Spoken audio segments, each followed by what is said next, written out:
from Anaheim Stadium, it's the Seattle Seahawks versus the Los Angeles Rams. Brought to you by Budweiser. Beechwood aged with that clean, crisp taste. This Bud's for you. By Honda, who invites you to experience the CRXSI, 1988 Motor Trend Import Car of the Year at your local Honda dealer. And by Zenith. The quality goes in before the name goes on. Good afternoon, everyone. Don Criqui with Bob Trumpy at Anaheim Stadium, where today the Seahawks go against the Rams. The Rams are 3-0 career against Seattle. It's the one team in the National Football League Seattle has never beaten.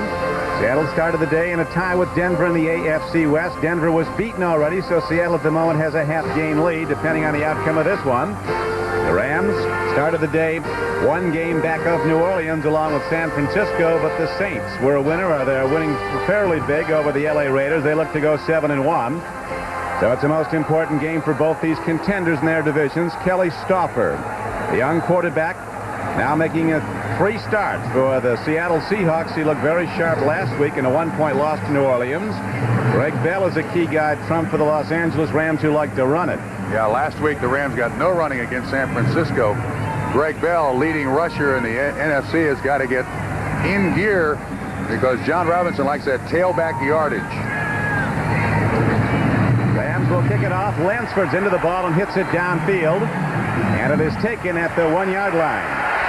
Randall Morris turns to the outside. He is across the 20, puts a move on a tackler. Here's a marker coming in. There could be an illegal block against Seattle, as Randall Morris takes the ball out across the 25-yard line to the 27, where James Washington, a rookie defensive back coming down to cover on special teams, made the stop for the Rams. You called it. Illegal block in the back by the Seahawks. So the Seahawks will start out at a good field position inside their 20. And it's first down. And Ben Dreif is the referee today. It is a perfect day in Southern California. Temperature in the 70s as you see the mark-off. And now the starting offensive unit for the Seahawks with Stauffer at quarterback. Kurt Warner and John L. Williams, their strong runners. Largent, the all-time record setter at wide receiver, along with rookie Brian Blades, who caught 8 last week against New Orleans. Tice is the tight end. Veteran offensive line as Stauffer, first-year player from Colorado State, gets set to go on offense and gives to Kurt Warner. Near side run, ball on the field, and the Rams might have it. So an early break is a huge one, and it goes to the Los Angeles Rams as Kurt Warner was stripped to the ball, turning upfield. And coming off the bottom of the pile looks to be Michael Stewart, who is starting at strong safety, number 23. Vince Newsom, the regular strong safety, out for the season after suffering a neck injury last week. Don, it did not look as if anybody really hit Kurt Warner. Watch what happens. That ball just slips out of his hand. He's carrying it on the right side. I don't believe Stewart had anything to do with that fumble whatsoever except to recover it. Warner, normally very sure-handed. So the Rams get a big break early in the game, their first possession. And they'll start at the 14-yard line of Seattle. Everett, a quarterback, looking to throw. He's looking into the end zone, lets a rip to the far corner, and he overthrows his target, Henry Ellard, who's been a hot receiver with 20 catches in the last 3 games. The offensive unit for the Los Angeles Rams keyed around Everett having a big season. Greg Bell and Buford McGee are his runners. Aaron Cox, a rookie from Arizona State, has been a standout. Henry Ellard has also done very well at wide receiver. Damone Johnson starts at tight end, although they'll go to hold a handoff in the former San Diego Charger. Offensive line is one of the best. It has allowed only 13 sacks this season in the first 7 games. 2nd and 10, and they go to the run, and this is Greg Bell. Spinning to the corner, he turns it up and gets down to the 5-yard line. Greg Bell will be 2 yards short of a first down, 6 yards away from the end zone as cornerback Patrick Hunter knocked him down. Trump? You'll watch the double guard pull of the offense. Actually, it's the guard and the tackle. That's Duval Love and Jackie Slater do an excellent job of getting out in front. And then Greg Bell, even though listed as a running back, basically fullback size at about 5'10 and 210. It's around the corner. John Robinson first and foremost. He wants that tailback yardage. They have a more complex and diverse passing game this year, the Los Angeles Rams, with Ernie Zampese, longtime offensive coordinator at San Diego, and they led the league in offense. He now runs the offense of the Rams. Handoff goes to Bell. They go right back to the run. Great trap blocking up front by the Rams, and Greg Bell takes it down close to the goal line. Did not get in, but he did. Get a first down for the Rams. Bosworth on the tackle for Seattle. And one of the things I think the fans will notice almost immediately is the tremendous size disparity between the offensive line of the Rams and the defensive line of the Seahawks. They stay with that 34 defense, and you see these big guys blowing Nash out, blowing Jacob Green out. A nice block on Bosworth. No one touches Greg Bell until he gets about 5 yards past the line of scrimmage, so now it's first and goal.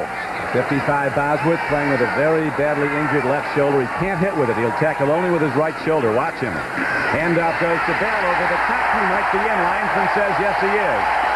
And so the Rams capitalized early on the first play from scrimmage. A fumble by Kurt Warner of Seattle, recovered by Michael Stewart of Los Angeles. And then the Rams take it in as Chuck Knox of Seattle, who coached this Los Angeles team to 5 consecutive NFC Western titles before going to Buffalo, looks on in dismay. An early break, and the Rams make it happen. That was Greg Bell's 9th rushing touchdown of the season. And frankly, it was very easy for the Rams to get on the board. Greg Bell did it all from 14 yards on that drive. The extra point is good. Lansford hits the extra point up and good. And so with 13:02 to play in the first quarter, the Los Angeles Rams go up on their home board first with a 7-0 lead.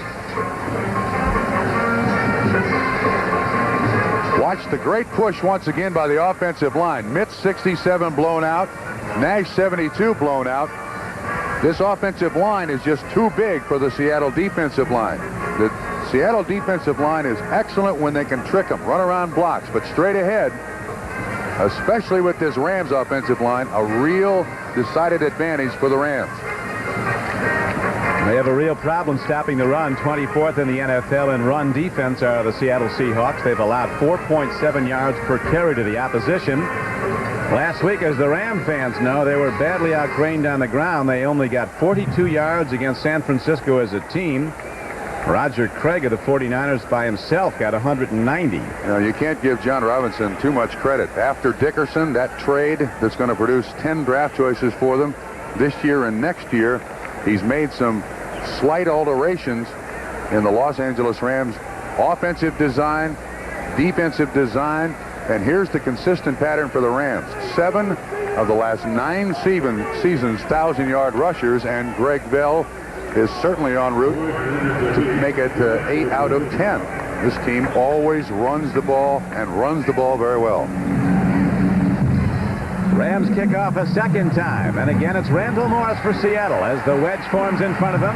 Morris with a return right. This time is going to be taken down inside the 20. No markers down, so the Seahawks go on offense a second time from their 19-yard line. Jack Delpino that time on the tackle. He's a fullback, H-back, but one of their best special teams players. You'll see a lot of him today in a lot of different formations. Excuse me, I said Jack Delpino, make that Robert Delpino, excuse me. Number 39. He was a 5th-round draft choice, number 39 from Missouri. And Delpino has been a big force so far. Robert Delpino averaging over 4 yards a carry, and as you see there, a very fine special teams player. Now the Seahawks try to get on track. End up to John Williams, and he is stuck in hard by Doug Reed, number 93, defensive end. We'd like to welcome those of you who have been watching New England at Buffalo, the Bills winning 23-20. We'd like to welcome those of you who have just been watching the Pittsburgh Steelers beat the Denver Broncos 39-21. As Gary Anderson broke his own record of 5 field goals with 6 for today, leading the Pittsburgh Steelers. That score by the Los Angeles Rams, a result of a Kurt Warner fumble. It was a 20-yard scoring drive. Rams on the board first. Don Criqui with Bob Trumpy. We have 12 minutes and 14 seconds to play in the first quarter. Stoff looks to throw, triggers it up the middle, and a nice defensive play. It's intercepted. The ball is tipped over to Mel Owens, who's been out with an injury, and the veteran linebacker picks it off Eckern might have tipped it. Mel Owens got it, and the Rams force turnovers in Seattle's first 2 possessions. Are in danger now, the Seahawks, of getting knocked out of this one in the first round. Ball is intended for Steve Largent. Stopper is looking at him all the way. The linebacker drops back in coverage. It bounces off of the linebacker's helmet. 55, Eckern is the guy that it bounces off of, right into the hands of Mel Owens. Boy, to this point, you talk about bounces going the home team way. The fumble bounces right to a defensive back, and that ball bounces right to the linebacker. Watch Greg Bell right up the gut again. That's how they got their yardage. That is Greg Bell right up the middle. This time he fumbled very hard, and the Seahawks might have it right back. They got it. They do indeed. The play is live. Officials running with the ball. Melvin Jenkins on the fly. Melvin Jenkins, the left cornerback, takes it all the way back, and we'll see where they spot it out of bounds. Here is a late flag after he was knocked out of bounds. That's all legal. When that ball is on the ground, anyone can pick it up. Melvin Jenkins, a 60-yard return from if it goes. He was very, very opportunistic. He saw the ball lying right there on the ground. Picked it up. It's legal.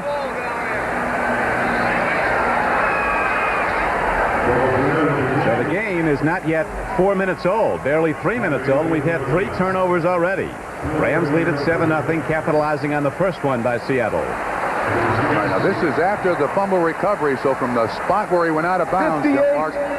Illegal block in the back, 10-yard penalty. And Ben Dreith is saying illegal block in the back. Now watch what happens. Good penetration by 58 Bruce Schultz. The ball is on the ground.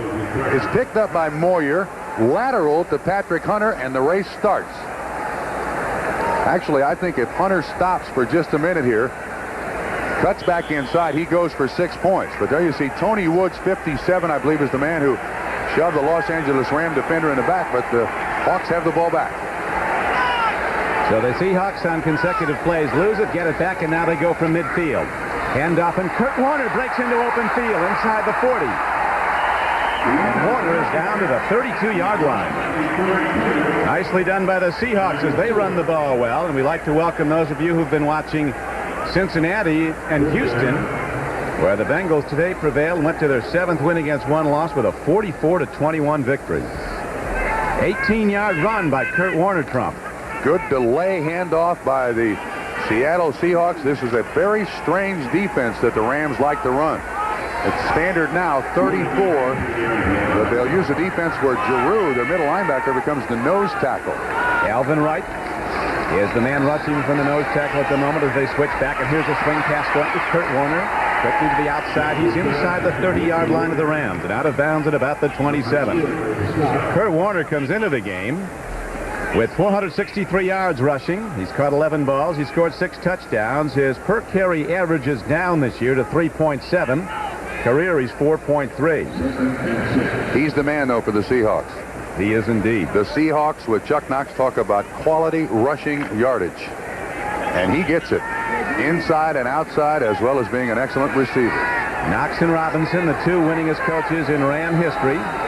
Match today. Both believing in ball control. They can't score when you got it. Well, that was almost not the case early as Kurt Warner runs again on a 2nd down play. He is very close to a first down. He had to advance the ball just outside the 21-yard line. He's going to be maybe close enough for a measurement. And at this point, it's very obvious to see that the Seattle Seahawks' choice is to run at the corner of this defense. An excellent job by John L. Williams, 32 on 54 Wiltshire. And Kurt Warner kind of tricks himself. One move too many, and he slips and falls. Help from Michael Stewart. But again, a nice pickup.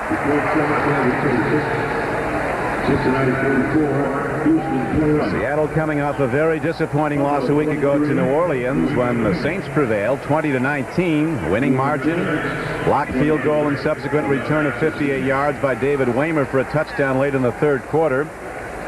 And the Rams gave the 49ers some golden opportunities last week with fumbles at the 15 and 18-yard lines of San Francisco to stop scoring drives. 3 turnovers if you've joined us late. Don Criqui with Bob Trumpy. You can see the Seahawks were extremely effective last year converting the 3rd down. Now they come to 3rd and less than 1. I set. Warner, the I back, gets the ball, and Kurt Warner is going to get ahead for the first down. Getting in behind the right side of his line, Mike Wilson, the right tackle, Brian Millard, the right guard. Mark Giroux made the stop, inside linebacker, along with the starting strong safety, Michael Stewart. Rams lead the National Football League in sacks with 38 through 7 games, and they are on target to break the all-time single-season record set by the '84 Chicago Bears when they had 72 sacks. Now watch this defense. Here you got Giroux, the middle linebacker, down as the nose tackle. They're basically just 2 defensive line. There's Giroux, 59. This is what Kelly Stopper has got to recognize of the run. It's the Eagle defense, and the Seahawks attack the Eagle with the run. And again, they go to Warner. Outside linebacker Mike Wiltshire, number 54, made the tackle for Los Angeles at about the 18-yard line. The strange thing about this defense, Don, is that there are 5 linebackers in the game. They used 2 defensive linemen. Giroux was a nose tackle at the University of Washington, but he's a middle linebacker. And it's a defense that Fritz Shermer and John Robinson have come up with here in Los Angeles. And there now, you see there's no nose tackle whatsoever. Now he moves down in the line. 2nd down and 8 comes up for Stoffer and the Seahawks. They go right back to the run. John L. Williams takes it ahead to about the 15-yard line. We're in the first quarter, 9 minutes and 4 seconds to play in it. The Rams lead 7-0 on a 1-yard touchdown dive by Greg Bell after the Seahawks fumbled the ball on their first play from scrimmage. Kurt Warner lost it at his 14. Stewart recovered for the Rams, and 5 plays later, it was taken in by Greg Bell for the game's only score. This drive started at the 50 after the Rams were intercepted on a tip ball or fumble ball. Now this is a very interesting down here for the Seahawks. Stopper's in the shotgun, and look at the defense. There's 9 guys at the line of scrimmage, within 5 yards of the line of scrimmage. Scansy in motion. Here's the big rush. Here's a triggered ball. Man is open. Scansy can't get to the ball in the corner of the end zone. So the Rams came with a hard rush. 4 people coming hard at Kelly Stoffer, but the ball was too far. Good pass blocking on the play by Seattle, and now the field goal unit comes out front for the Seahawks. Jerry Gray was the man in coverage, and what this defense is designed to do is to get pressure from the outside. Kevin Green and Mike Wiltshire. And you see Wiltshire on the bull rush. He's right into Mattis, and Mattis does an excellent job of holding him out. But that's what you'll see all day long. That freak defense and those outside linebackers rushing like gangbusters. Norm Johnson having a very good year, 11 for 14 on field goals. He's 6 of 8 outside the 40. And Johnson drills it up and wide left. So a 34-yarder by a former UCLA Bruin is wide to the left and no good. And Seattle misses its first scoring opportunity. With 8 minutes and 20 seconds to play in the first quarter, the Rams remain in front 7-0. Last week, of course, that blocked kick by New Orleans, even though it's not Norm Johnson's fault, can still affect the kicker, and he may have been trying to kick that ball a little too quick.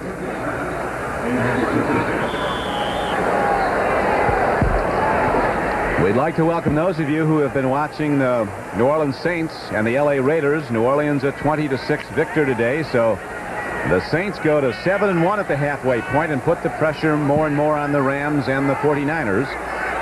They're each a game and a half back at the moment, depending on the outcome of their 8 games of the season. Everett throws an open man strike. Henry Ellard catches the ball and gets out to the 35-yard line. He was in the middle of the zone coverage. Linebacker Tony Woods got him, but he did it 15 yards downfield. Henry Ellard's been hot. You see what he's done in the recent weeks. His 33rd catch of the season. Yes, he's kind of come as a surprise to a lot of people around the league, but not to the Los Angeles Rams. Excellent deep speed, and that time good recognition of the coverage. Found a dead spot in the zone. Everett with plenty of time. Easy completion.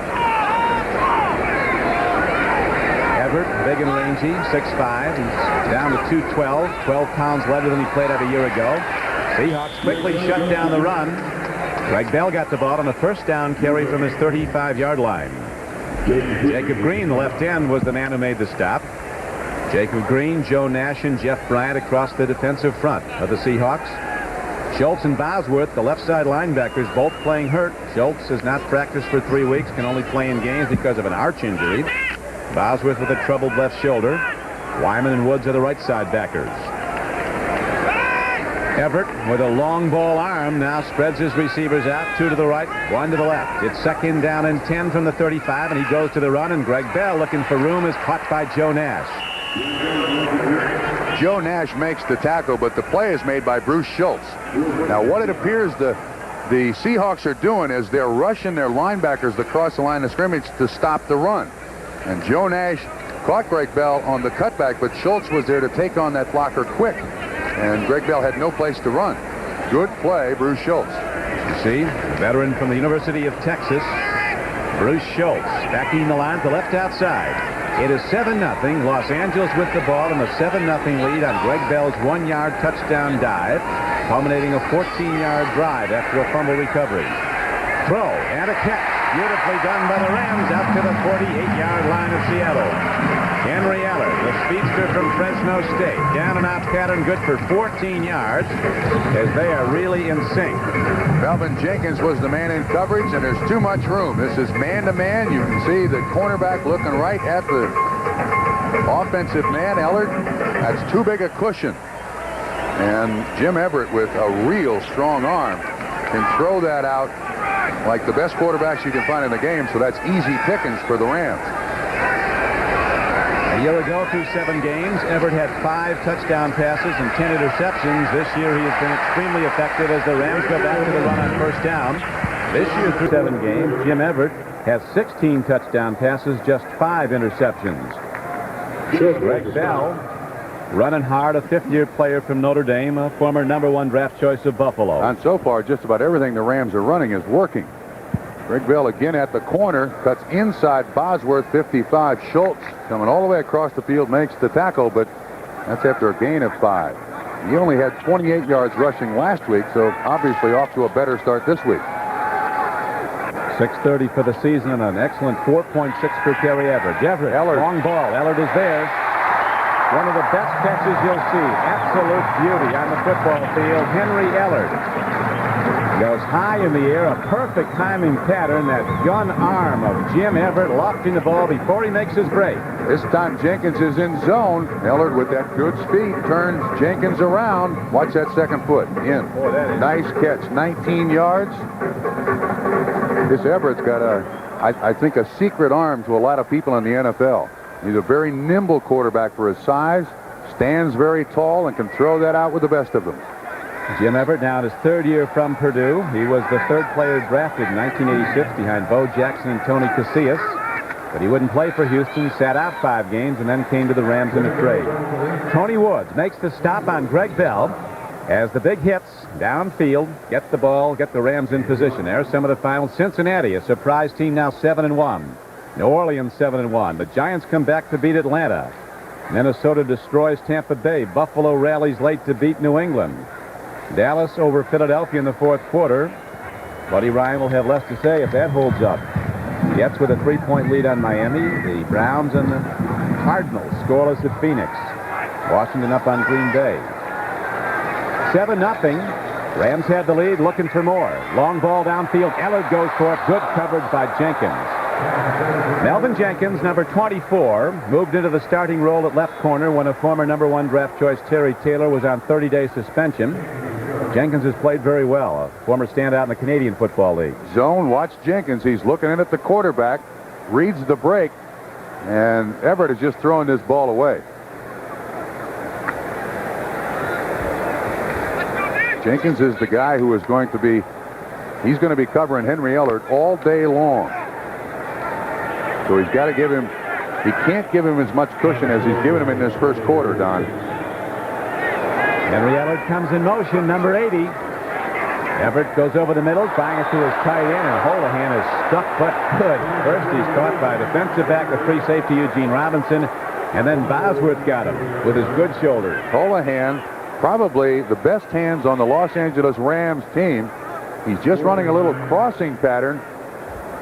And you can look at the Seattle defense. They've got 7 defensive backs in there. Robinson, good coverage, and then Bosworth worth the hit.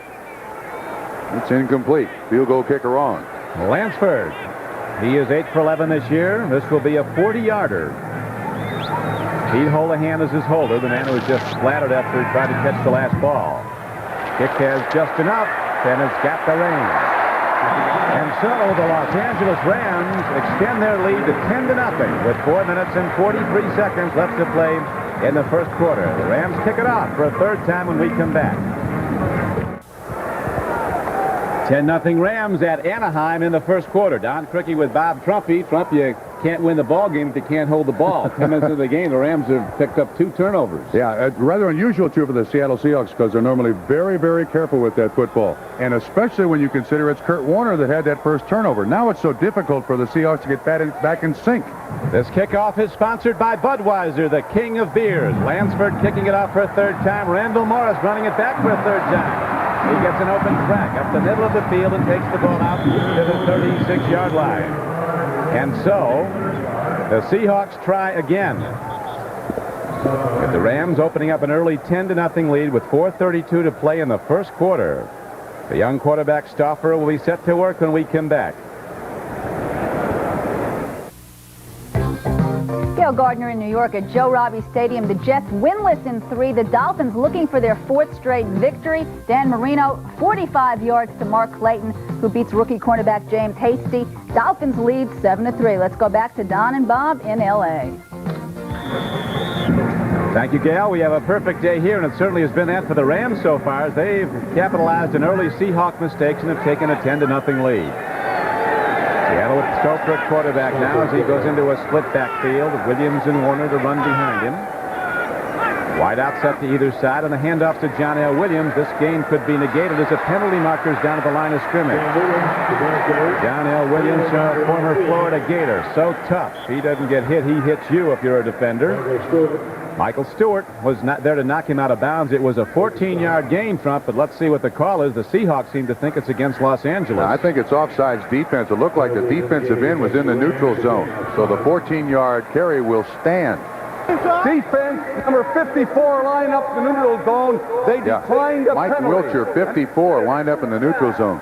Again, after our conversation last night with Steve Moore, the offensive coordinator of the Seahawks, he's looking for quantity in yards when this team rushes, and especially on first down, because then it gives you so many options, 2nd and 3rd down, when you sit 2nd and 4, 2nd and 5. That first down run, very important for the Seahawks.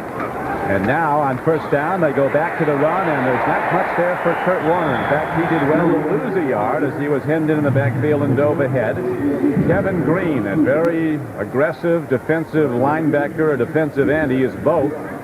Was a walk-on at Auburn University. Now he leads the NFL with 10 sacks. Now, excuse me, it's hard to question the choice of a superb runner like Kurt Warner, but that time he gave up on the block too easily.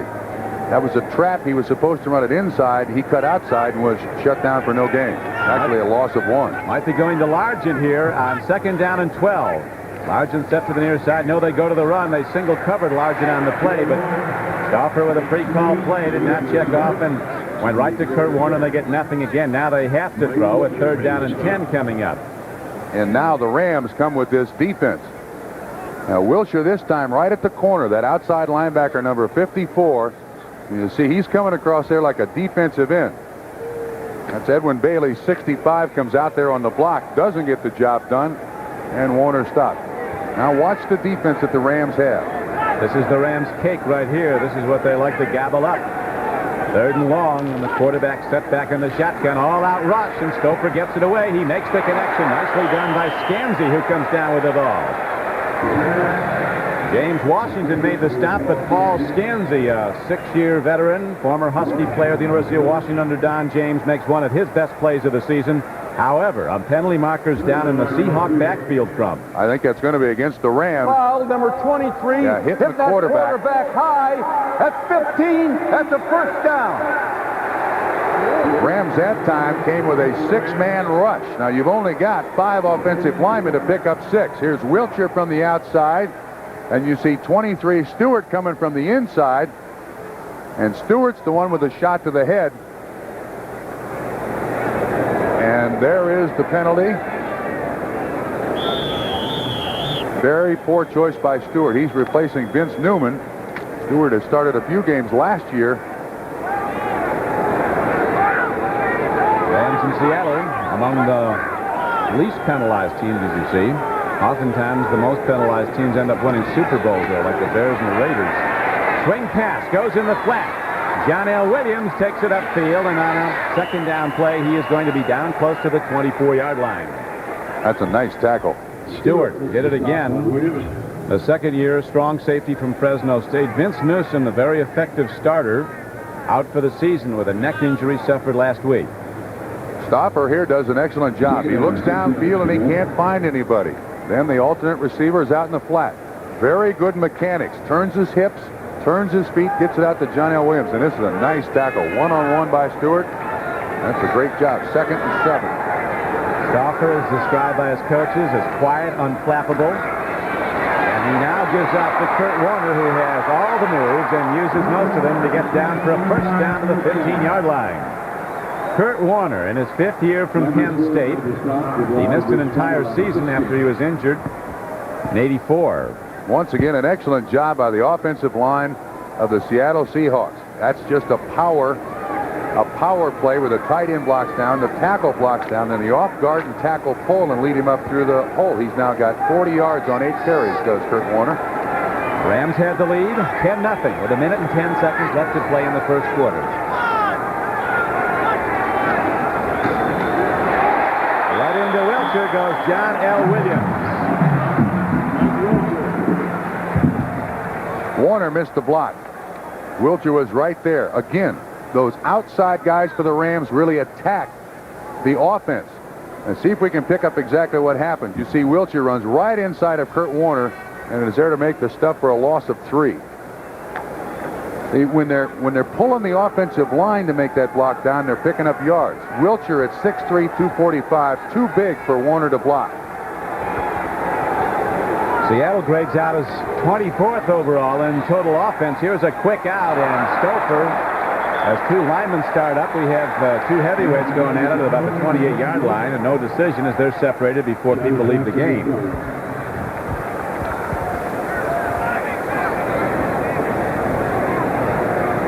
Stouffer now has completed 3 of 6 for 16 yards. They want him to throw it hard, Trump. The coaches told us yesterday they don't want to risk any finesse passes that he's not used to yet in this league and risk interception. Yeah, Chuck Knox thought that he was, to say the least, raw in training camp, and actually the game plan each week helps him because he doesn't have to learn the entire offense, just what you're using this week. Rams take a timeout. They got somebody off the field that they need on the field. John Robinson is shouting out instructions, maybe to an official. He's doing good right now, though.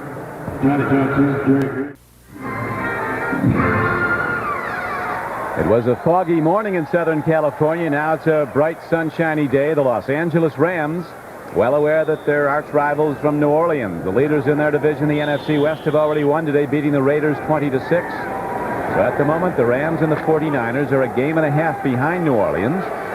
Los Angeles jumping out quickly, capitalizing on early Seattle mistakes, and right now Los Angeles has a 10-0 lead with 25 seconds to play in the first quarter. 3rd down and 10, about 14 coming up as Stoffer locks the ball down. Nicely done. The connection is made. Coming down with it is Tommy Kane, a rookie receiver from Syracuse, but the coverage hemmed him in. Kevin Green got him, Trump, and a gain of only about 5 yards. Down to this point, the Seahawks very, very obviously going with the underneath stuff. They're not trying to get deep. They do not want to have Kelly Stoffer blasted by this Los Angeles Ram defense with all those sacks. You see Kevin Green dropping back. That's total zone. He makes the tackle. The Seahawks still trying to get their feet on the ground with this passing game and understanding exactly what the defensive coverages are. Rams lead on a 1-yard touchdown dive by Bell and a field goal by Lansford, 10-0. With Bob Trumpy, this is Don Criqui back at Anaheim Stadium, where the Seahawks drive has stalled, and now they try a 33-yard field goal attempt, as you see the first quarter stats. Rams with just slightly more total yardage, but the Seahawks with 2 turnovers. The Rams had just 1. Johnson has been very effective this season and last. Missed his first field goal attempt from 34 yards. This is a 33-yarder, which he spins up and good.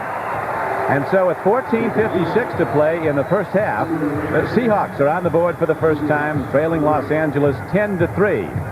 We'll be back with the Seahawks kickoff in a moment.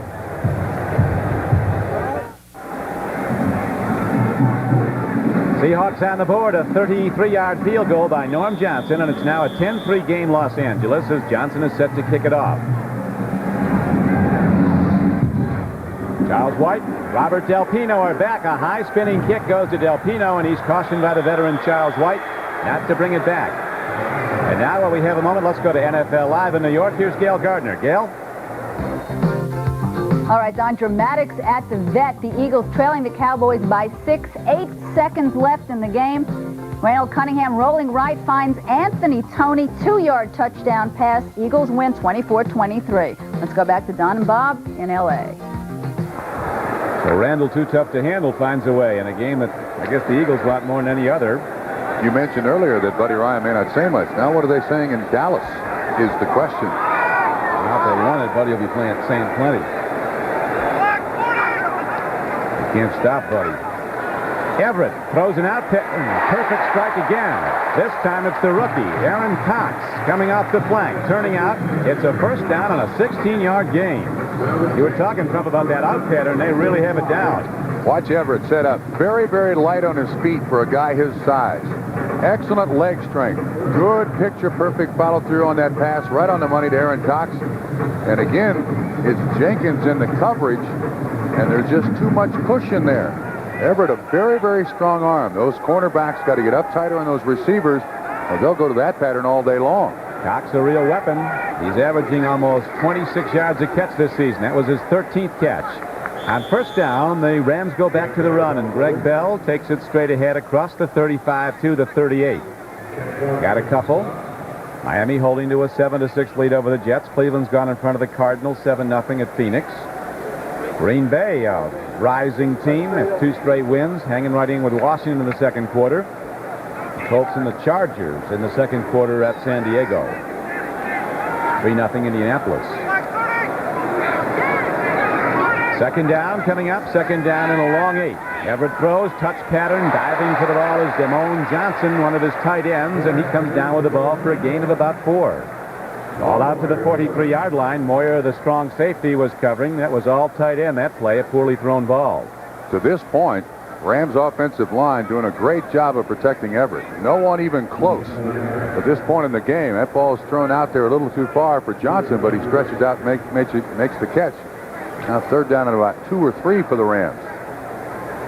And last week, big problem in their game against San Francisco. They did not convert a third down. Let's see what they do now. 3rd and 2. Here's a throw and a catch to Holohan, the sure-handed tight end, stretching it out. He might have lost the ball. But it really was down to the 42-yard line, a 16-yard gain. But trying to get a couple of extra ones, he might have almost lost it. Vernon Dean on the tackle. Holohan has that thing out in one hand, and it looks like he's reaching for the first down marker. But when he catches the ball, he's got enough for the first down. Not a very smart choice. Watch what happens. He's reaching out with that football, and the ground can't cause the fumble, and that's why they maintain possession. Not a very smart choice by a very smart football player. But he does get the first down, and now they go to the run. Charles White, who's had limited playing time this year, gets a carry, and straight ahead he goes to the 37-yard line. A gain of about 4 on the play. White gets a round of applause. He had been out on a 30-day suspension. Watch Brian Bosworth, 55, takes a good hit right on him by number 24, Buford McGee. And Charles White runs right by him. White still trying to get his legs. Unable to use the left shoulder because of injury. Bosworth striking only with his right. Second down and 6 as Everett takes a look deep, lets it go long. A fly pat into the end zone. He might have a connection. It's good for a touchdown. Running down with the ball was Robert Del Pino, the rookie running back from Missouri. A 37-yard play. The 5th-round draft choice put on the burners, and Everett led him beautifully. A perfect combination, and the Rams extend their lead now to 16-3. This kid Del Pino, Robert Del Pino, they'll use him as a running back. They'll use him as a blocking back, and he's also considered a wide receiver on this Ram team.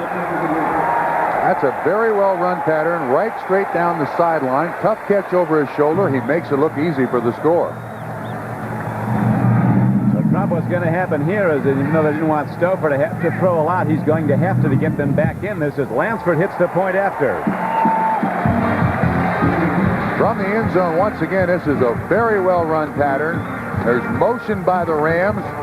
Everett does a good job of looking off. Moyer, 21, is in coverage. And somehow it gets by his hand into the hands of Delpino. 37-yard score.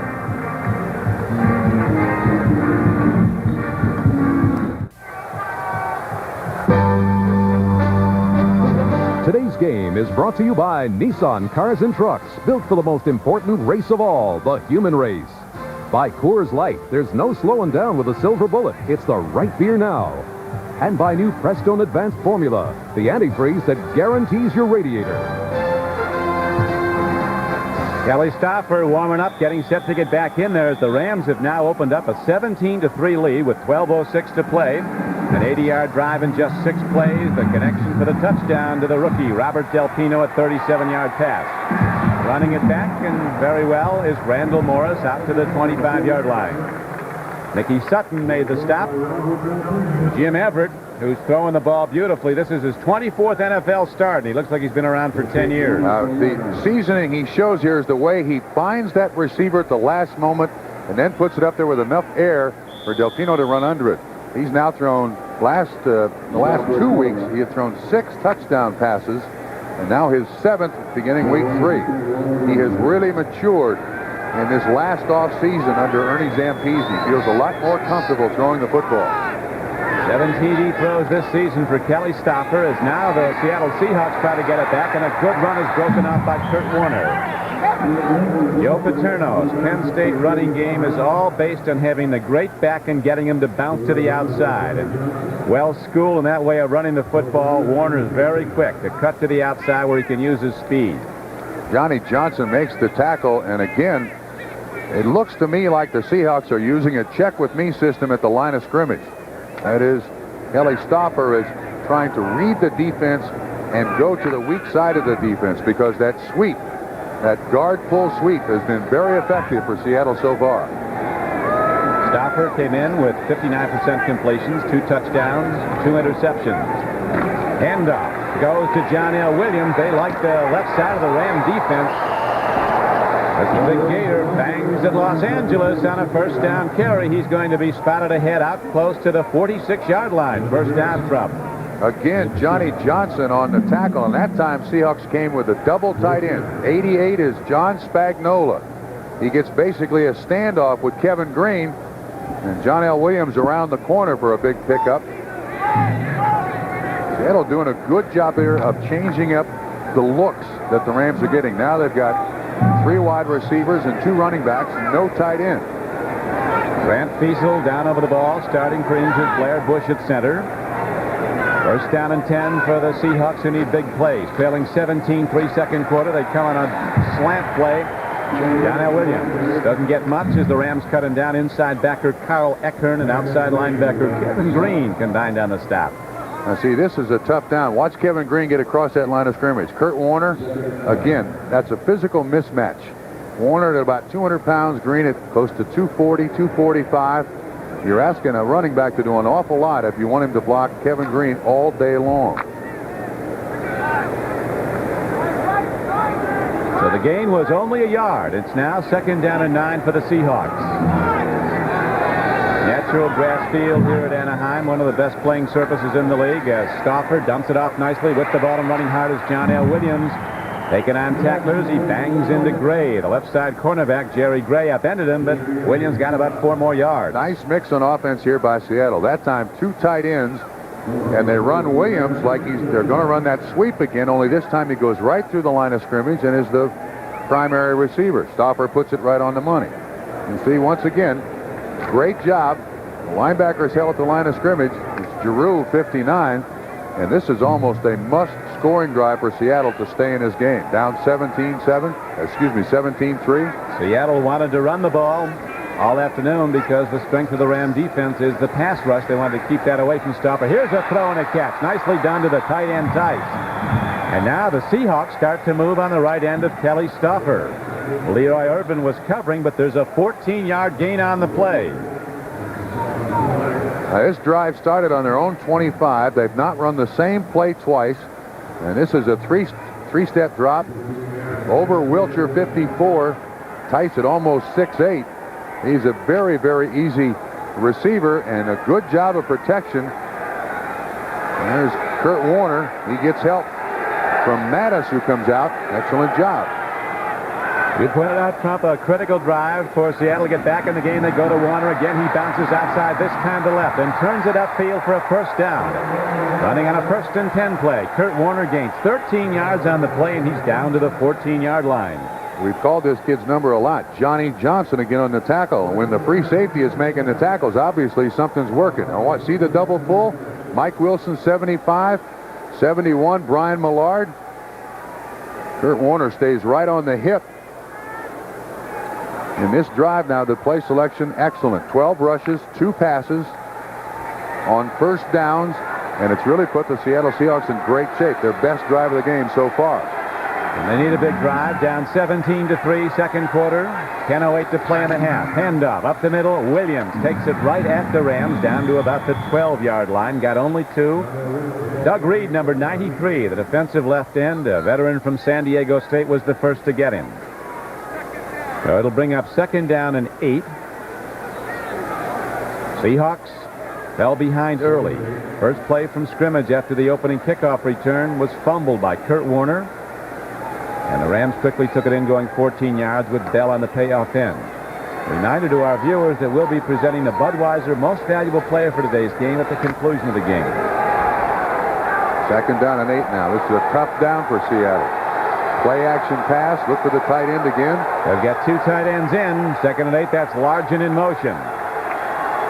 Stauffer play faking. Here's the rush. He's got time. He throws low. It's caught, but not for very much. Down to the 9-yard line. Warner came back at the ball.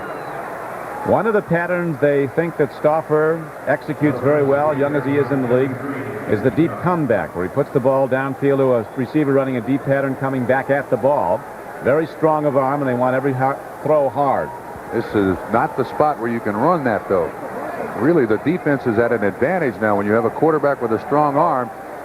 When it sits on about the 8 or 9 yard line, now you got to run something tricky. Field condensed down here. Stauffer's got to be very, very careful with the football here, and they need a score. This team's had big trouble inside the 20. 3rd and 4 for the first down from the shotgun in the spread formation. Kelly Stauffer takes a look, throws an out pattern too much on it. It is intercepted by Los Angeles, and the Ram returner has room to go.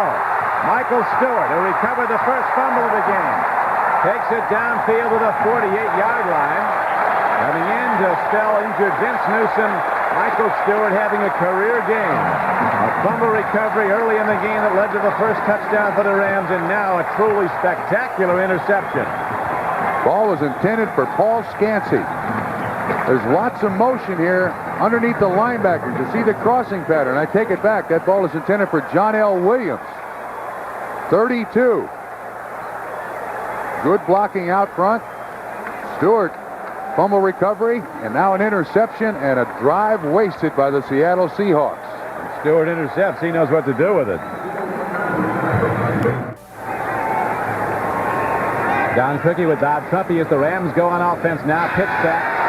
The old flea flicker. Everett looking for somebody to throw to. What a gun on this guy. Gets it out to Ellard, and he makes the reception for a first down. Boy, I tell you, Everett's the real thing, isn't he? 16 yards on the completion. That was originally intended for Aaron Cox. But the Seattle defense didn't buy it. And then once again, you see the maturity of Jim Everett, the presence. He did not panic. And Henry Ellard, who's turning out to be his favorite receiver, runs a nice little out, makes the reception. Melvin Jenkins on the sideline. I don't know what they're working on, but Melvin Jenkins is the man down. Had a key play early. You remember that fumble he picked up and returned 40 yards. Here's a run now. Buford McGee takes the ball at the Seattle defense, and a 1st and 10 play. He rushes from the Seattle 38 down to about the 34. Last couple of weeks, Jim Everett has been sensational. Today's 8 of 11 for 140 yards and a touchdown. So he's all that the Rams hoped he would be. Absolutely exceptional, as we were pointing out. Through 7 games a year ago, he had 5 touchdown passes and 10 interceptions. Coming into today's game, he had 16 touchdown passes and 5 interceptions. Through 7 games, now a TD pass today. Pitch back goes to Greg Bell on 2nd down and 6. He runs hard and gets the first down. Bell was viewed as a risky #1 choice when Buffalo picked him in the first round 5 years ago. He only played in 23 games at Notre Dame because of a series of injuries. Had a 1,000-yard season his first year at Buffalo, over 900 his second year. Was hurt most of last year for the Rams after that three-way trade that brought Dickerson to Indianapolis, Cornelius Bennett to Buffalo. Suffered a fractured left scapula. Came into this game averaging 4.6 yards a carry. Now Charles White in the backfield. On a first down and 10 play. Rams looking to extend their lead as Everett, with a lot of time, throws a hard ball downfield and very nearly picked off. And here is a flag inside the 5-yard line. Henry Ellard was the intended target, and a Seahawk player is down. There was a collision between two Seahawks. Moyer, the free safety, and Terry Taylor. They were the two guys that collided, and I think Terry Taylor was the guy with the interference call. Number 20, first down. Terry Taylor, if he goes out there, fresh out of left quarterback's trump because Melvin Jenkins was hurt a bit ago. That's a 22-yard penalty. Ellard on the slant. The man behind him is Terry Taylor. Looks like he does make contact, and it looks like Taylor gets hit right in the leg by Paul Moyer. Taylor pointing to his left knee. So the Seahawks with problems on the scoreboard and a major injury problem early in this game. 7:27 to go first half. 17-3 LA Rams lead. Terry Taylor being held to the sideline. He was the guy who was charged with the interference, and he and teammate Paul Moyer really tangle legs. Watch the knee of Moyer, left knee hit the left leg of Terry Taylor. And he's going to have a big frog on that calf, that's for sure. He goes to the sideline, get it rubbed down a little bit. It does not look as if anything is seriously wrong. We'll wait for the injury report from the sideline. Does not look as if anything seriously good either when they carry him off. Now the Rams go to the pitch back, and Greg Bell runs the ball and takes it down to the 5-yard line. Here's another marker coming in. Back judge fired in from way off the play. Might be a personal foul of some kind. First and goal play from the 5-yard line. Generally, when back judges throw the flag in, it's on the tight end, and it's generally holding. The flag is holding against the Rams. Now we got to find out if it's the tight end. 10 yards. The tight end. Yep. That's his first and only responsibility. John Embry, 87 on the hold. Yeah, I never met a back judge I liked. John Embry, first-year tight end from Colorado, called for the hold.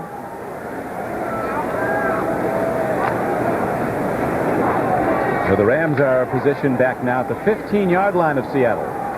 7 minutes and 8 seconds left to go in the first half. The Rams have moved out to a 17-3 lead. 10 points in the first quarter, 7 in the second. Everett, that strong arm, fires another strike downfield to Ellard. Coverage looked like it was perfect, but Everett got it there in time. Patrick Hunter was covering on the play, and so the ball is advanced now back to about the 5-yard line where they were before the penalty. You see, Don, when you have a strong-arm quarterback like Jim Everett, then the cushion that's allowable to defensive backs is reduced to about a foot. Now, you watch Patrick Hunter, who is very close to Henry Ellard, but the speed of that ball gets there before Patrick Hunter can slap his hand down there to try to knock the ball away. That's the strength of the arm. There is no substitute for that in the NFL. Henry Ellard, who has led the Los Angeles Rams in receiving, as you see, for 5 straight seasons. He's now caught 25 passes in the last 3.5 games. Draw playing, it works well, is heading for the end zone. It's Greg Bell. They rule he is not in, but he's very close. And it'll be 3rd down and goal from less than a yard away as the free safety, Eugene Robinson, saved a touchdown, if but only momentarily. Rams caught the Seahawks in a defense with 2 extra defensive backs in. That's 6 defensive backs. They run the draw up the middle. An excellent job of blocking by Irv Pankey. And then Greg Bell, listed as a running back, plays like a fullback, just short of the touchdown. Early report on Terry Taylor, a bruised hip. Don't know yet whether or not he'll return. Here's a handoff. Bell over the top as he did earlier for a touchdown. This time no signal. And that will bring up 4th and goal from inches away for the Rams. Well, now if you're John Robinson, do you basically put an end to this football game and go for it on 4th down, or go for the field goal. Bosworth makes the hit, stops him right at the goal line. Robinson is saying, let's go for it. This is the knockout punch right here. Looked like Bosworth made the hit with his bad shoulder, sacrificing his body for love of the game. John Robinson sends his Rams out into a triple tight end formation now. Power set. Robinson with great confidence now in his offense, and Everett doesn't like what he sees, takes the timeout. I don't think this is going to change Robinson's mind. A lot of times you see a quarterback take a timeout in these situations, go to the sideline, the field goal kicker comes on the field. I think John Robinson realizes Seahawks traveling, leading 17-3 in the second quarter. This is one to the chin, and it's a big one if they get it in. Jets have now rallied and have taken a 13-10 lead over the Dolphins at Miami. Cleveland up on the Phoenix Cardinals 14-0 in the second quarter. Other two scores, Washington maintaining a 3-point lead over the Packers, Colts doing the same over San Diego. The Rams down close, and Chuck Knox, who in 5 seasons coached the Los Angeles Rams to 5 straight NFC Western titles, then felt he would be fired by Carroll Rosenblum. This in his new book, Hard Knocks, said he was going to get out of there before they could cashier him. And this is Chuck Knox's worst nightmare. The thing that they do not want to have to do is put Kelly Stoffer in a situation where he's got to throw every down. A score here by the Rams, that's basically what the Seattle Seahawks have to do. A 4th down play. Everett swings it out. Man is wide open for a touchdown. Coming up with the reception is Damone Johnson. And so on 4th and goal, Jim Everett. Play fakes, holds the linebackers at Damone Johnson, blocks and slides and runs the corner pad into the end zone. Nobody close. It was easy. Very nice play action fake by the offensive line, by the running backs who sold the dive, and the quarterback. And Damone Johnson out in the flat looked like the closest man in coverage with Brian Bosworth, 55.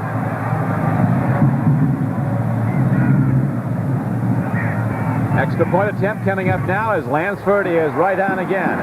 With 4:34 to play in the first half, the Rams extend their lead to 24-3. Now the game plan changes completely. What the Rams do best is rush the passer. Once again, good play action fake. It holds Bosworth. 55 is the man who appears to be the man assigned to Damone Johnson. Everett with a nice little touch on the ball. See the way he turns around, hides that football. Excellent protection. Throws it off the back foot. You just try to, as a receiver, you hope you don't go blind as that ball gets there halfway. But now, the Rams got this game where they want it. They can employ their pass rush, and they got to bet that Kelly Stoffer's got to put it up 46 times like he did last week. Damone Johnson with his 23rd reception and his 3rd touchdown catch for the Rams. Rams have made good on the 2 turnovers by the Seattle Seahawks. Scored touchdowns on both turnovers. This was that 66-yard drive that Seattle had. Stopped by the interception. This is the ensuing drive. And now 24-3. Rams lead in the first half. Ram defense actually with 3 turnovers. Fumble recovery by Stewart. Interception by Owens. Interception by Stewart. And it is now a 24-3 lead with 4:34 to play. The Rams may very well have put the knockout punch on, but we'll see what Kelly Stoffer's got, because he's going to be throwing long and hard to try to get Seattle back in this game. Here's the kickoff. Bobby Joe Edmonds from Arkansas brings it back across the 10. And a penalty marker comes in, as we could have an illegal block on the Seahawks return. Del Pino, who caught a 37-yard touchdown pass, again made the tackle on special teams. He definitely holds his roster spot, this Robert Del Pino. The line Green, meanwhile, is inactive. The line in the NFL is the more you can do. I mean, if you find a broom and you're a rookie, you put it to use. That's it. Flag against Seattle. Once again, this is the second time now Seattle has started a drive inside their 20 as a result of a penalty on a kickoff return. There's Steve Moore, the offensive coordinator, right there next to Chuck Knox, going over that game plan. That game plan is now get the ball down the field, which is not Seattle's type of offense. Gaston Green, who we mentioned, UCLA's all-time leading rusher, is injured right now. Has only 97 yards rushing in the first 7 games. Here's Kurt Warner looking for room to run as they try to keep a mad dog pass rush away from Kelly Stauffer by going to the run. Rams will give him that play for the rest of the game. That's right. Up 24-3. See, what that last score has basically done now is eventually it's going to take Kurt Warner out of the game. He's an excellent receiver, but his biggest attribute to the Seahawks is running the football, and you've just given him up, trailing 24-3. Split formation. Stauffer with 2 wide outs to the left. He has yet to make a connection with Largent, who has 159 straight games. No sooner said than Largent catches a ball on 2nd down and 6. Good for maybe a first down. We'll see where they spot it. They spot it at the 21. It's a first down for the Seahawks as Largent now extends his record consecutive game streak to 160 with catches. Carl Eckern makes the tackle. The other problem that Seattle is going to have is now the Rams can go to a zone defense, and you'll find most of the receptions are made when the receivers are stopped or turning back and facing the quarterback. So it's very difficult to get a big play against this zone defense of the Rams. Seahawks trying to avert an NFC West trifecta. They've already lost to the 49ers in New Orleans. Hand off to Kurt Warner. First down carry out to the 25-yard line, and again a penalty comes from off the play. This time the referee Ben Dreith fired it in. Man in the white hat. Had a defensive holding call. He's got a hand to the face mask, I believe, by one of the Ram 99 defenders. on a defense, hand in a face mask, pushing at the 10-yard penalty. First down.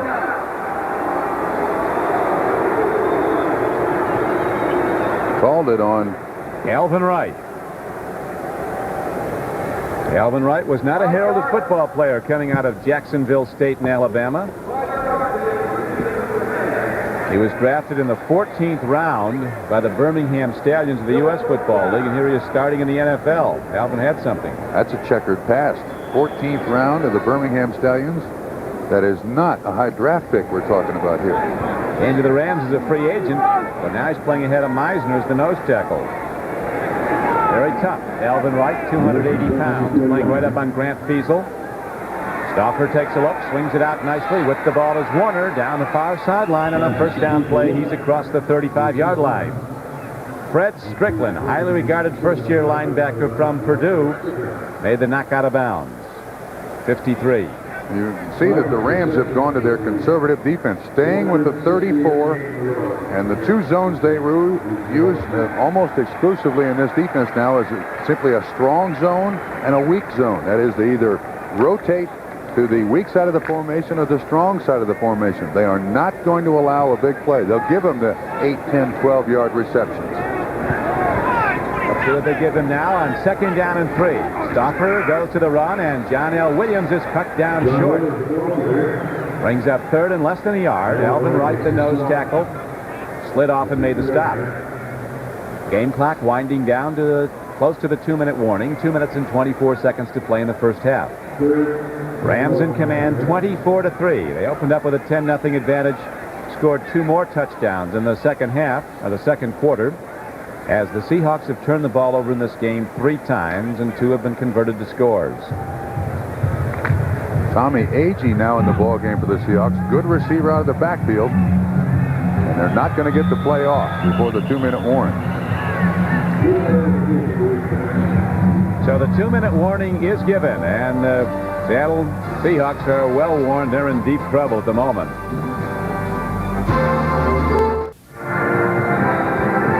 The Rams with reason to dance. They're up 24-3. These are the times that age a veteran coach like Chuck Knox.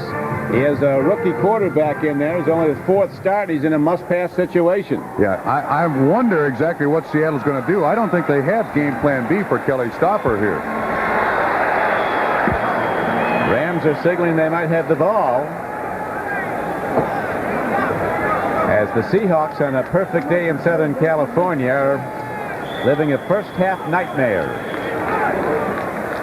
Minute and 45 seconds to play in the half, and the Rams are up 24-3. But even coming out of here with a defeat, the Seahawks will still have a share of first place in the AFC West. Denver's already been beaten today, and so have the Raiders. But the tough choice that Seattle now faces, you want the education of Kelly Stopper to continue. I mean, you want him to learn, because I think he's going to be the future quarterback for a lot of years for the Seattle Seahawks. But at the same time, you don't want to have him totally abused by a Ram defense. That is, give up a lot of sacks, throw a lot of interceptions. You see the 2 interceptions, both have resulted in scores, one for a touchdown. The fumble recovery also resulted in a touchdown for the Rams. So the yards by Warner, the Rams are more than willing to give. 4th down and inches. Have to go for it. Second back through. Over the top goes Kurt Warner, and he has a first down for Seattle. The veteran starter for the Seattle Seahawks, David Craig, who went out with a shoulder injury, is still about 2 weeks away from returning. John Robinson, the Rams coach you see walking the sideline, said after he looked at films of Stauffer in action last week, he's not going to give this job up. He's going to be in there till the 21st century. Well, Dave Craig should be healthy in a week or two. Here's one of Seattle's problems so far today. Their longest reception is 11 yards. The Rams have had plenty of big plays to this point. On 1st and 10, they go from the shotgun. Here comes Kevin Green rushing hard. A throw in the flat. John L. Williams makes the reception, but it's good for only a 5-yard gain. And the game clock now winding down inside 40 seconds to play in the first half. Seahawks get a timeout call with 42 ticks left on the clock. And the Rams continue to lead the game 24-3.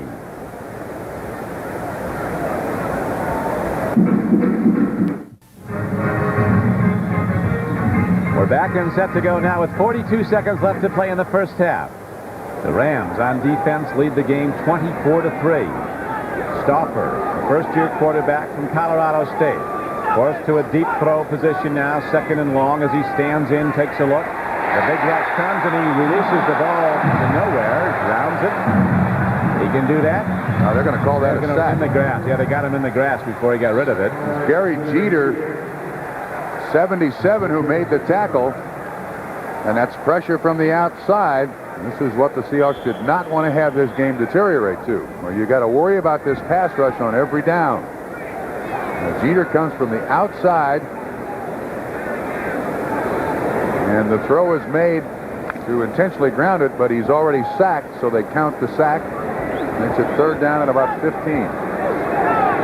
Not talked about a lot, but the #1 assignment of a National Football League referee who stands back there with him, the lead official, is to protect the quarterback. Here is a throw and a catch by Largent, who quickly signals a timeout with 6 seconds left. And a penalty marker down front in the backfield of the Seahawks. I believe that's going to be against the Seahawks. They got Ron Mattis holding. The play is coming back. Best pass catch combination today for the Seahawks is negated by the penalty. That's a holding, 10 yards, 3rd down. Yeah, it's against Mattis.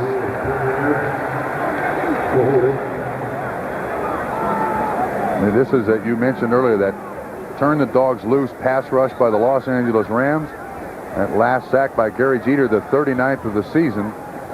And this is not what Chuck Knox and his offensive coaches drew up on the board this week in Seattle.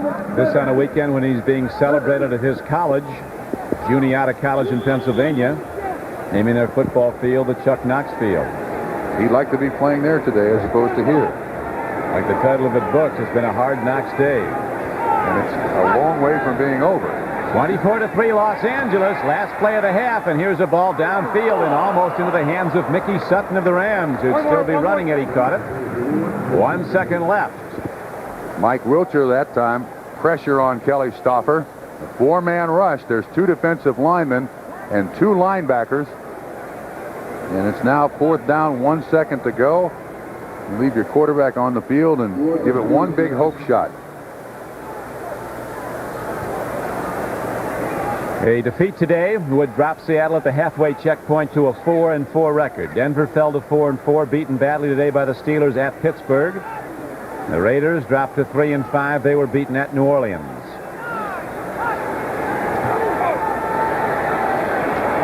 Long ball by Stauffer, and that is a free football. Could be a pickoff.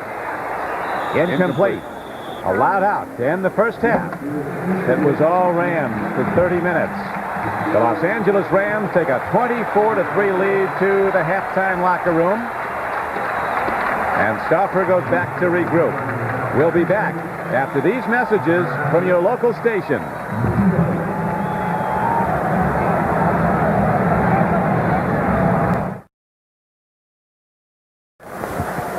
Halftime not close. Rams up 24-3.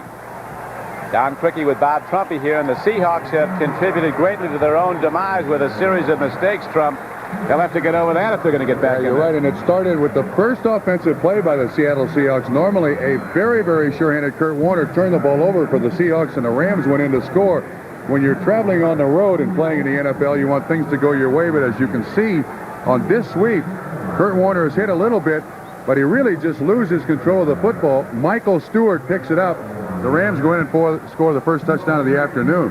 And then, after a 66-yard drive, the Seahawks were looking good. Stauffer tries to throw it to a completely covered John L. Williams. Stewart, same guy in the fumble recovery, makes the interception. He runs it back 37 yards. And again, the Seattle Seahawks just hurt themselves. That was 66 yards. And then this is the haymaker, the left hook. 4th down and inches. John Robinson prefers the touchdown as opposed to the field goal. Now 24-3, and you put Seattle in a spot where if the Rams don't turn the ball over, if the Seahawks don't come up with some interceptions, I think the Seahawks are basically out of this football game. Well, I don't think they're going to get a lot of chances to intercept because I don't think Everett's going to throw it a lot if he doesn't have to. That may be true. As we pointed out at the outset, the Seahawks came in wanting to run the ball to keep away from the strength of the Ram defense, which is the pass rush. And, of course, they've got a young quarterback. But now we've got nothing but problems for Seattle. We'll see what they have to do when we come back with the second half kickoff. But first, a word from the National Football League with the Rams in the lead 24-3.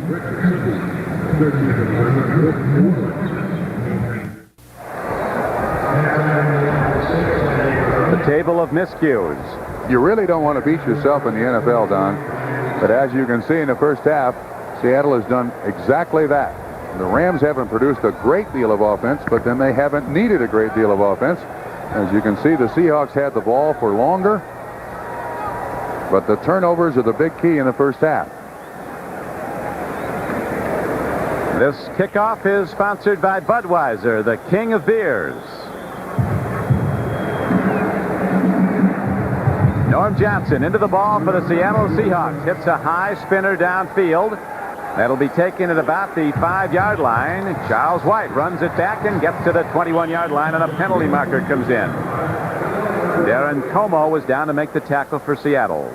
Rob Delpino is the man who returned the kickoff. We'll see if it's a holding call against the Rams. Might set them back. Another illegal block in the back by the Rams. 53, both illegal blocks, 10 yards, first down. Down at halftime, you mentioned there shouldn't be many interceptions by Jim Everett because they're going to do nothing but run the ball. I agree with you. And with the size mismatch, the offensive line against the defensive line here, John Robinson couldn't have written on the board this week a better scenario than has happened here in the first half of this football game. Now the Seahawks have got to be very, very aggressive. Try to strip the ball right at the outset. Greg Bell, the NFL touchdown leader with 11 for the season, 1 today in the backfield. He swings out now and gets a pass from Jim Everett. And he's quickly caught and knocked down by the nose tackle, Joe Nash. So there's a loss on the play as the Rams go from scrimmage to open the second half. Seattle took the opening kickoff of this game. On the first play from scrimmage, the Warner fumble came, and it was quickly turned into a Ram touchdown. They had only 14 yards to travel. Greg Bell got all 14, including the payoff rush from a yard out over the top. And they've extended the lead from there to 24-3. Here's Bell. Seahawks looking for the run, cut it down on a 2nd down and 13 play. There's a gain of about 6. Tony Woods, a second-year outside linebacker, a former #1 draft choice from Pittsburgh, made the tackle.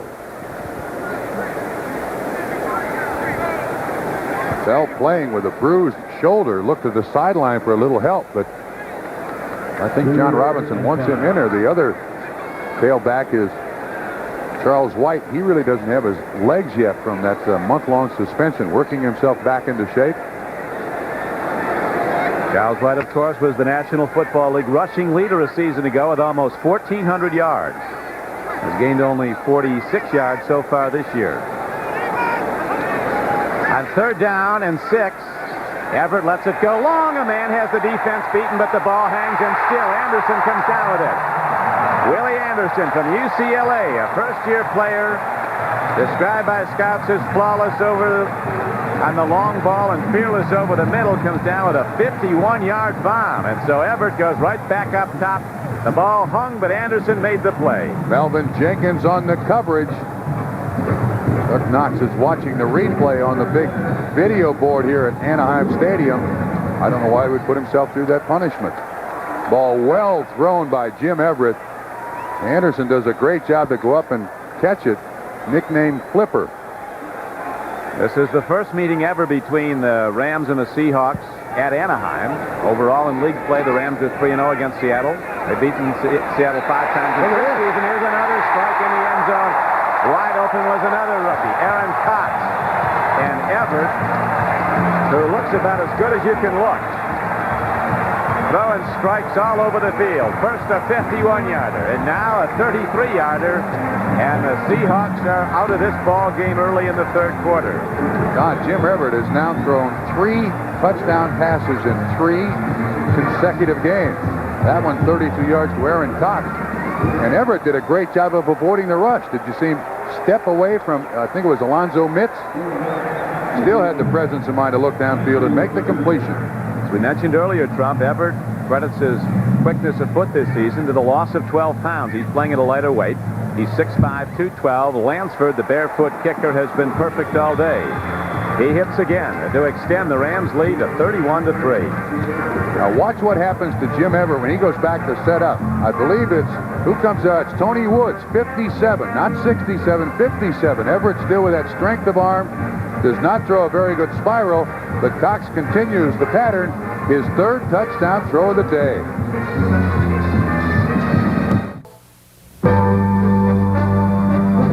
Today's game is brought to you by Dodge Cars and Trucks. On the street or off the road, it's the new spirit of Dodge. By Apple Computer, maker of Macintosh personal computers, giving you the power to be your best. And by the U.S. Army, learn how to get an edge on life. Be all you can be. Ready to go. Lansford kicks off after another Ram touchdown. Bobby Joe Edmonds takes it inside his 5-yard line. He's across the 15, and he is out to the 26-yard line, and 2 markers are down. It'd be illegal blocks or holding on the return. That was an illegal block, and it was on Robert Del Pino, the guy who was trying to get down there to make the tackle. And I think they're going to call it on. Number 52, illegal block, 10 yards, first down. M.L. Johnson, a linebacker. M.L. Johnson. Don, the big problem that the Seahawks have had to this point with the turnovers, Kelly Stauffer has 10 completions. He has just 2 to wide receivers. Scansey caught 1, and Steve Largent caught 1. The other 8, the tight ends are running backs. So the Rams are doing a great job. Their cornerbacks not only supporting the run, but also great coverage on those outside receivers. So M.L. Johnson gets caught illegally blocking kick return tackler Robert Del Pino. And now the Seahawks already in deep trouble. Start with the long field to go. 94 yards from the Ram end zone. Out throwing and throwing well as a completion out to Largent out to the 13-yard line. Linebacker Mark Giroux from the University of Washington is there to make the quick hit. Gain of about 6 on the play. Dennis Mnuchin, our stat man, tell us that the longest pass that Kelly Stauffer has completed is 8 yards. And you find these receivers now, they're catching the ball standing still. If they want a big play, obviously, they got to catch the ball running. Have not been able to do that so far today. Stauffer was the 6th player drafted overall in the 1st round in the 1987 draft, but he refused to sign with the Cardinals and sat out the year. Rights to him were subsequently traded to Seattle, where he signed a long-term, multi-million-dollar contract and has worked into the starting role because of an injury to David Craig. That'll be good for a first down as Jerry Gray makes the tackle on Kurt Warner, who got ahead for 4.5 and a first down. Nice block up front by John L. Williams, 32, but these are yards that the Rams will more than happily give to the Seattle Seahawks. No problem whatsoever.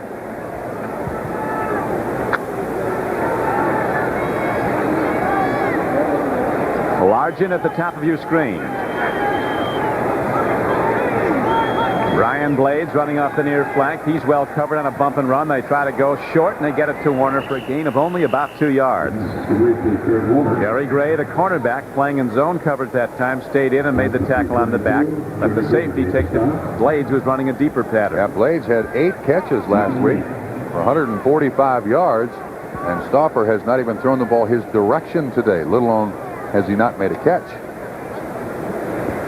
Jerry Gray, a fourth-year cornerback from Texas, has had a lot to do with that, the shutting down of Brian Blades. Jerry Gray was a Pro Bowl starter last January. 4 wide receivers now for Seattle. Shotgun. On a 2nd and 8 play. Spread formation. Here's a swing pass. It goes to John L. Williams. He gets by 1 tackler and gets out to about the 28-yard line. Gain of about 6 yards on the play. It'll be 3rd down and 2 as Fred Strickland, rookie linebacker from Purdue, made the play. Coach Knox now in his 16th season as a head coach in the NFL. Absolutely amazing that the Seattle Seahawks have never beaten the Los Angeles Rams, pre, regular, or postseason play. Obviously, they've never faced each other in postseason play, but 5-0. It was Steve Moore right next to him, the offensive coordinator and the quarterback coach for Seattle. Blitz by the Rams. Williams fights close but does not get the first down. He got out to the 29-yard line. So where do you go here, Trump, now? Down in the 3rd quarter, 31-3, with 4th down and about a foot to go. They're sending out the punting unit. Well, I don't think you want to add insult to injury here. You see the blitz, and one guy that's been all over the place is Michael Stewart. Number 23, the safety there for the blitz. He stops John L. Williams. This is the first punt of the ball game for the Seahawks.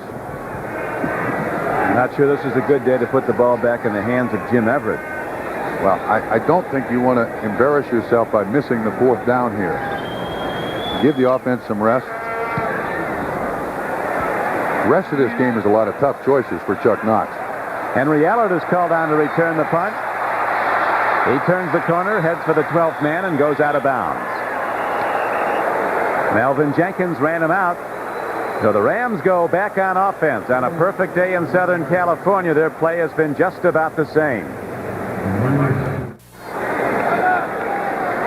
Chuck Knox spent 10 years as an NFL assistant before he got the head coaching job with the Rams. His counterpart, John Robinson, was a college assistant for 15 years.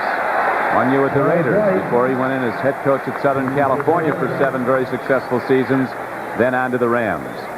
Bosworth and Moyer make the tackle on Charles White. Rams huddling at their leisure. Scoreboard numbers all in their favor. It's 31-3 Los Angeles with 8:50 to go in the 3rd quarter. Charles going with that Darth Vader look.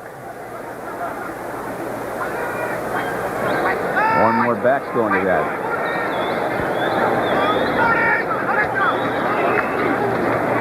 Two arms on the ball as a lot of Seahawks come hitting it. Buford McGee got the carry out to the 27-yard line. The ball was pulled loose. Ball was pulled loose, but I think the officials are ruling that he was stopped. That's an interesting call. Seahawks think they have it. Let's see if the official concurs. It's their only chance, and Chuck Knox is signaling, go to the replay booth, go to the replay booth. And you saw his hand signal. He's figured out what the officials are saying. Well, if the replay booth shows, well, this is a great angle. Buford McGee is the man on the carry, just a straight dive. See if we can see the ball get loose. Yeah, the ball is on the ground. You can see right between Buford McGee's legs. But now what the replay official must prove is, was his forward momentum stopped? We could look at this one forever. Buford McGee did well to come out of that thing walking. Every guy in the Seattle defense got a shot at him. Replay is Dixon Holman, and they're going to let the play stand, I believe. No, I take it back. They're going to give the ball to the Seattle Seahawks. Seahawk offense is out there. Our producer today for NBC Sports is David Dinkins, Jr. Our director, John Gonzalez. The executive producer of NBC Sports is Michael Weissman. The coordinating producer of NFL football, Ted Nathanson. We're coming to you from Anaheim, California, where Chuck Knox and the Seahawks have a lot of ground to make up. Umpire telling Ben Drive what the replay. Now watch once again. Buford McGee gets the handoff, and it comes late, but you can see the laces of the football on the ground. Not yet when his legs spread. Now watch that ball drop. Almost like he's laying an egg. There's the ball. Going to the ground. There's the laces. Now, if you'll check the field, we see a Ram offense coming back out. Now, I think what the replay official said was that his forward progress was stopped. They're still huddling, though. I don't know that they've made the decision, the final decision yet. They got a lot of guys changing places on the field.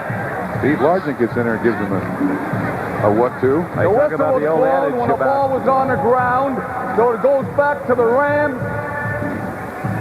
The old adage, Trump, about playing them one at a time, because if you played two at a time, there'd be too many guys on the field. And we had two offenses and two defenses out there. There's no question that this ball is loose, and Buford McGee is still up. Now, if you're a Seattle Seahawks fan, you're going to say there's no way his forward progress is stopped. There's the ball. Right down there between his legs. There's no question that ball is on the ground.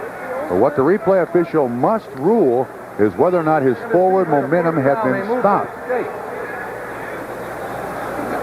And who, in fact, does come up with a recovery. Now, there's also no argument that the Seahawks came up with the ball. Well, the righteous thing to do would be give it to Seattle, because they're out of the game at the moment. Now they're trying to determine exactly where the ball should be placed.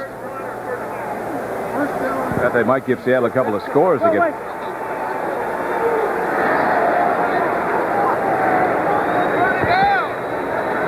You see, this part of the replay is a part that I believe should be looked into and handled better. Here's the back dicks talking to Chuck Knox, and obviously Chuck Knox, if the Rams get the ball, he's not buying. Whatever he's saying, don't talk to me, he's not buying.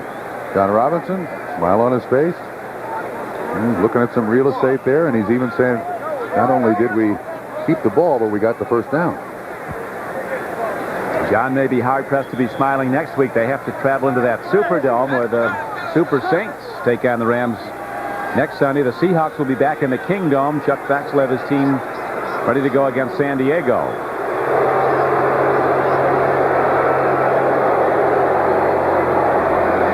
John is saying, hey, we'll take it anywhere. We don't care. You just put it down, put the first down where we'll go. 8:09 left to play. Third quarter. We got an early report that the whistle blew before the ball popped loose, and now we see that the Rams will maintain possession of the football. And they're 31-3 lead. I didn't buy that whistle thing when they started using it 3 years ago. I'm not going to buy it now. Fine. But I do believe there's an argument that his momentum was stopped. Now, the Seahawks are going to strip the ball carrier as best they possibly can for the rest of the game. First and 10, ready to run the ball. Are the Rams, or are they? Here's a long ball. They want it all. Heller ran an out pattern, and Everett, who can throw it from here to Santa Monica, threw the fly pattern. From here to Santa Monica, son, is a fur piece. But he can throw it. There's no question about that. He was throwing it north. Finals earlier, Trumpy's old team, the Bengals, with their remarkable resurrection this year, leading with a 7-1 record in the AFC Central. Buffalo, another team with a turnabout with a 7-1 record after beating New England. Philadelphia, on a closing second touchdown pass by Cunningham, beat the Cowboys. And now the Rams looking to go to 5-3. As turning the corner is Charles White, knocked out of bounds. Actually, the Rams will go to 6-2 with a win today.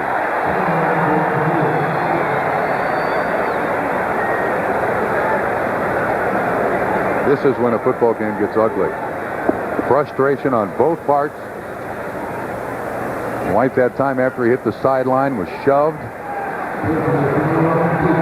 Added on to the end of the play. Late hit out of bounds, number 29. 15, that's a first down. White goes to the sideline, and he's pretty much conceding, this is all I want, kids. I don't want any more. And then Dwayne Harper gives him a shove. Rookie from South Carolina State. Giving it his best shot for the cause, which is probably a futile one at this point. Rams 31, Seattle 3 with 7 minutes and 48 seconds to play in the third quarter. Jim Everett, the Ram quarterback. Look at this. The Jets, an underdog, have opened up a 30-10 lead on Miami at halftime. And the Pack has tied up Washington now. 3 Biasucci field goals have extended Indianapolis' lead. Here's a pitch back to Charles White, who's ahead on a first down carry out to the 49-yard line of Seattle.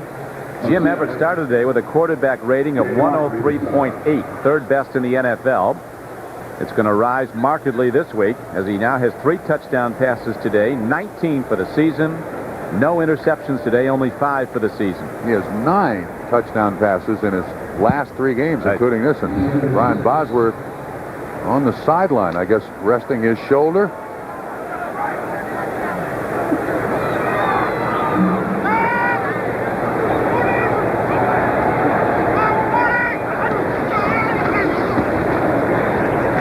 Buford McGee takes it straight ahead on a 2nd down and 6 play, and he got ahead for a gain of about 4 yards. The Rams, with their big advantage, 31-3, content to run the ball with 6 minutes and 50 seconds to play in the third quarter.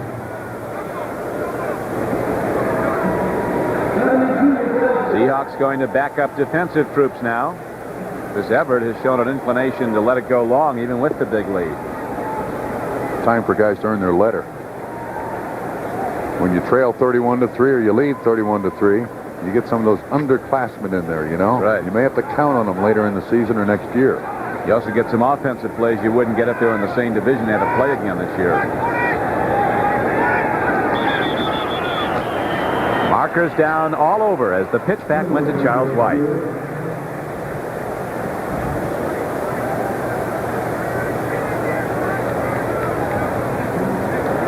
False start, number 67. 5 yards, third down.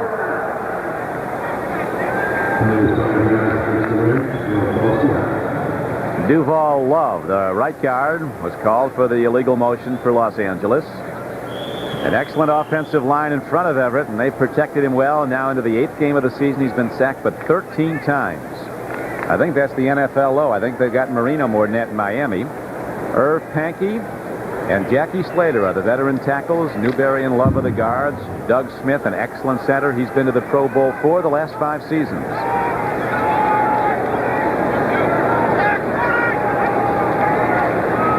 Everett lets it go. Oh, just broken up. Jenkins just tipped it away. Aaron Cox would still be running had he not gotten a piece of the ball. He was open and ready to go the distance. Well, I'll tell you what, though, if Jenkins gets his hand on that football, that's got 6 points written all over it. Everett kind of lets his ball sail a little bit. Jenkins is able to cut underneath. Aaron Cox does a good job of making sure there is no interception. Rams' first punt of the day here, Don. First punt for the Rams, only the second of the day. Seattle's booted it once. The scoreboard is all Los Angeles. It's 31-3 in the third quarter. 5:47 to play in the quarter. Rich Camarillo into punt. Hits it long. Spiral. Flag on the play. They ran into the punter.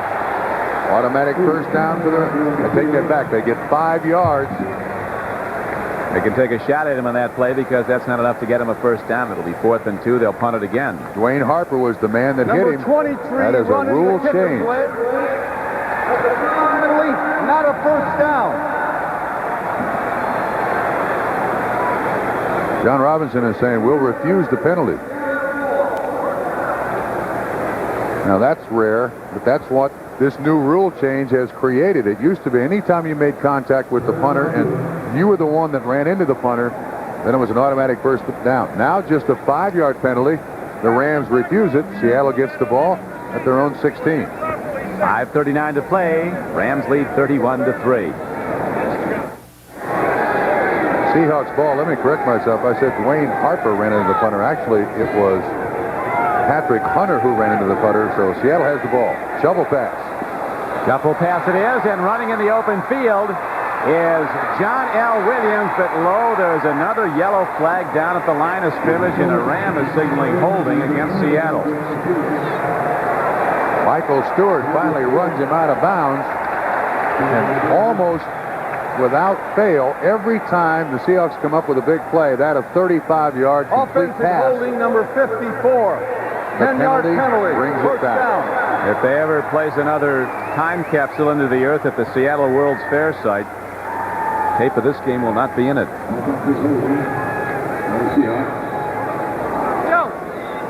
They got Grant Fiesel on the hold.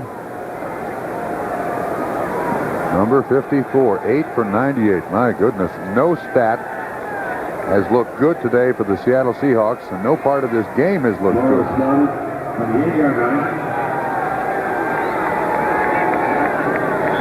The weather about as good as it gets. Mid-70s, cloudless skies, no wind, perfect playing conditions, and the Rams have benefited. More by Seattle mistakes than by the good climate in Southern California, as Los Angeles has opened up a 31-3 lead. Stauffer from the end zone fires a hard ball out, taken down nicely by Williams out to the 14-yard line. But it came on a 1st and 18 play. Next Sunday, join NBC Sports for another week of exciting football action beginning at 12:30 Eastern with NFL Live. Then the Dogs will be barking at Cleveland Stadium as Boomer Esiason and the 7-1 Cincinnati Bengals come to town to go against Bernie Kosar and the Browns. A crucial AFC Central Division showdown, plus regional action. Check local listings for the game and time in your area. Now Stauffer on 2nd down and 11. Sets in the shotgun and fades to his 12. Here's a throw and a catch. Down with the ball to Scansy, and he's ahead for a first down.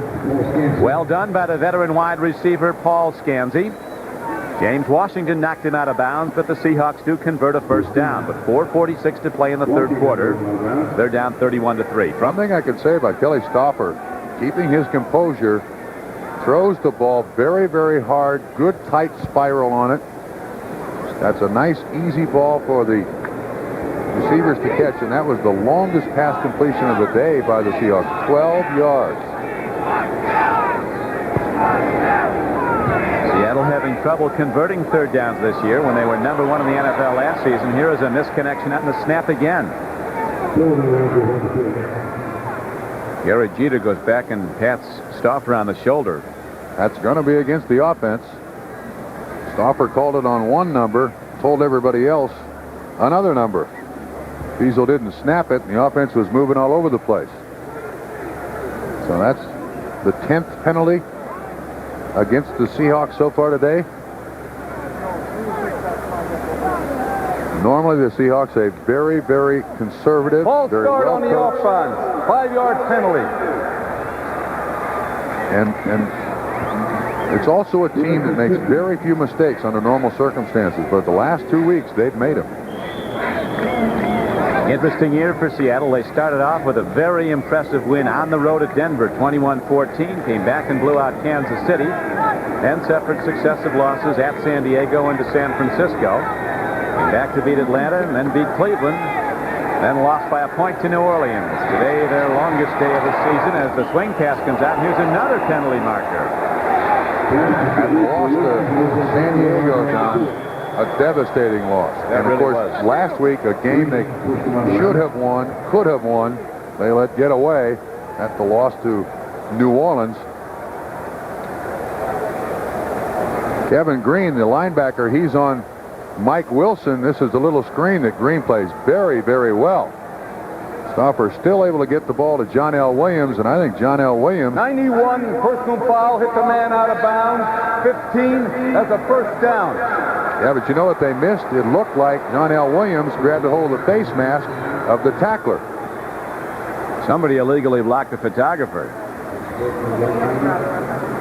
Big Markov sets the ball all the way out to the 37-yard line. Don, watch this once again. When John L. Williams, see the defensive back, he grabs a hold of his face mask or puts his hand right in the face mask. That's illegal.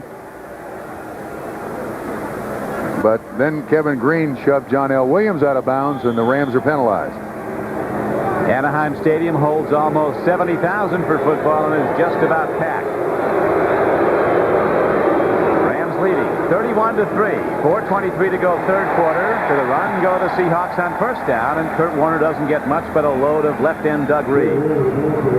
Doug Reed, Alvin Wright, and Sean Miller across the defensive front. Jets now with a 30-17 advantage over Miami. It was 30-10 at halftime. Cleveland holding to a 6-point advantage over Phoenix. Bernie Kosar came back today and threw for the first touchdown of the day for Cleveland. Green Bay, loser of 5 straight, many by lopsided scores, now comes back on consecutive weeks to win going away against New England. Won again last Sunday, and now they've come from behind to lead Washington. Beat Minnesota badly last week, did the Packers. Here's a straight-ahead run when there's nobody there on a 2nd down and 10 play. And Stouffer's ahead to the 42-yard line. Leroy Irvin and James Washington knocked him down. Did not look too swift of foot there. Kind of fell over himself a little bit. Last week, Seattle ran a couple of quarterback draws. It looks like Kelly Stouffer is going to be a lot better quarterback if he stays in the pocket. If they have to rely on his running, then they're going to be in a game where they're down 31-3 in the 3rd quarter. 3rd down and 6 for Stauffer, out of the shotgun, looking deep. That's a go.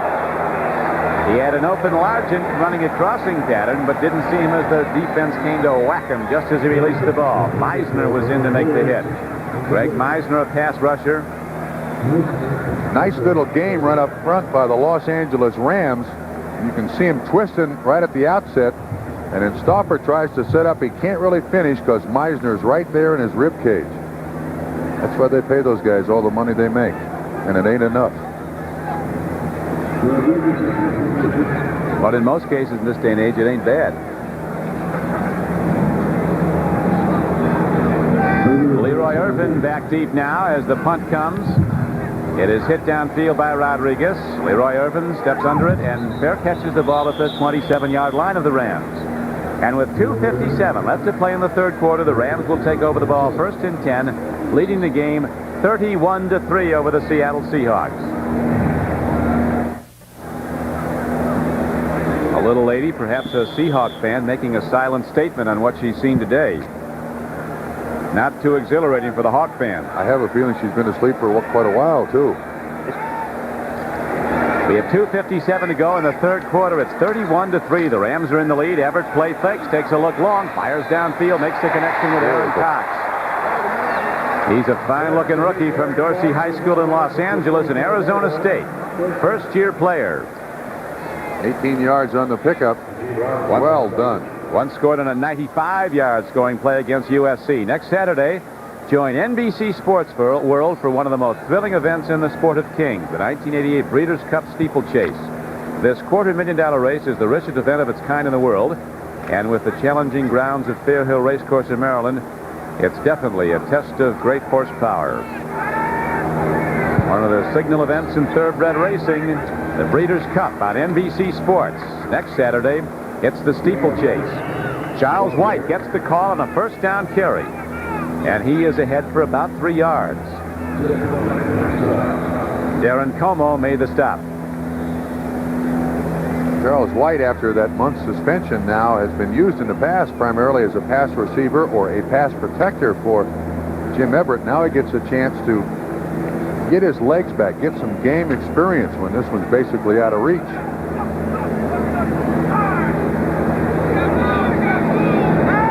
Charles White, a comeback story. More than once. Buford McGee gets the run. Crosses midfield on a 2nd down and 6 play. Won the 1979 Heisman Trophy to Charles White. Was a fair prospect coming out of high school in Los Angeles. He averaged 9.5 yards a carry. When he went to Cleveland, of course, he tore up his ankle, his Achilles tendon, came back, was released, and then came out here to the Rams and was the NFL's leading rusher last year. He's definitely had an up-and-down career. Everybody hoping he can keep it together. He's a terrific guy. He and his wife Judy, the parents of 6 children. Of course, last year was his great comeback story when he rallied to lead the league in rushing. Charles White gets the call again on 3rd and short. He lunges, and on the toss play, gets ahead for a 1st down. That was the toss play that Eric Dickerson made famous here with the Rams. The only difference, of course, is that Greg Bell and Charles White don't line up 8 yards deep in the offensive backfield. They don't have the foot speed that Eric Dickerson. That was the amazing thing about Dickerson. He had to run 8 yards just to get even. And those are the the little adjustments that John Robinson and his offensive coaches have made to this offense when Dickerson left that have really produced a very solid offense once again. Last week, they get beat by San Francisco, but it took a 190-yard rushing performance by Roger Craig to beat them. Neil Lomax beat him, and he beat him by throwing for close to 400 yards. This is one of the finest teams you'll find in the NFL. White running hard, and Charles White looking in good form on a first down carry. Runs the ball down to the 29-yard line of Seattle. So White rips off a 10-yard gainer. Bruce Schultz finally makes the tackle. White does a great job of cutting back here. In the toss sweep, John Robinson started running that when he was the head coach at USC. And White waits for the block, cuts back inside. Very close to a 10-yard pickup. Going to be about 6 inches short.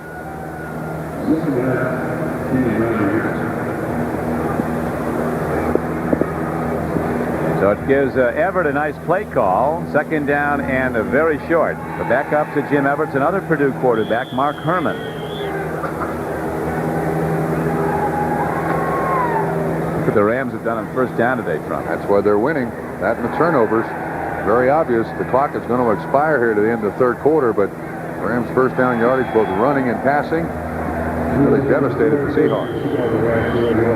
So the Rams, with another touchdown in the third quarter, extend their halftime lead to where it now stands at 31-3. And we'll be right back after these messages from your local station. Rams are obviously going to win this game, but if they lose this guy in the meantime, it's a tremendous loss. Tom Newberry just had his knee checked by Dr. Robert Curlin, the Rams orthopedic surgeon. Looks like he's definitely out for the rest of the game. Second and short. Handoff goes to Del Pino, who caught a 37-yard touchdown pass in the first half. The rookie from Missouri. Grew up in Dodge City, Kansas. There with Wyatt Earp. At this point, the Rams have offensively owned this game. You just saw their numbers on first down. Time of possession very misleading. 348 yards by the Rams. The 3 turnovers in the first half. The big key for the Rams to put this game out of reach. Oftentimes, there's very few things in this world of less significance than time of possession. Particularly today. When you get it fast like these guys have got it, too long. Somebody got a souvenir on the one hop. He's probably not going to have it for long. Aaron Cox ran the fly pattern. Everett long out of the end zone. Patrick Hunter was running stride for stride with him. We have 14:15 left to play in the fourth quarter. Jim Everett played high school football in Albuquerque, New Mexico, where he was also, in addition to being a standout quarterback, an all-state safety. And he went to Purdue, where he set 3 NCAA single-season passing records. Became the third player picked in the 1986 draft. Behind Bo Jackson, who was picked by Tampa Bay, and Tony Casillas, who was picked by Atlanta. Charles White keeps it inbounds on a first down carry. White's down to the 26-yard line. David Wyman on the stop. Now, see, I think the NFL ought to institute a rule that when you lead 31-3 for the rest of the game, especially in the fourth quarter, you are required by NFL rule to run the ball and stay in bounds. The team behind can do anything at once. The team ahead, just run it. Do not throw it. You think that'll pass? Well, I think we're instituting that rule right now. Okay, let's do that. I think Coach Robinson put that in him before you said it. 13:35 to play. Everett with 3rd and 3 coming up. Charles White in the backfield with Del Pino.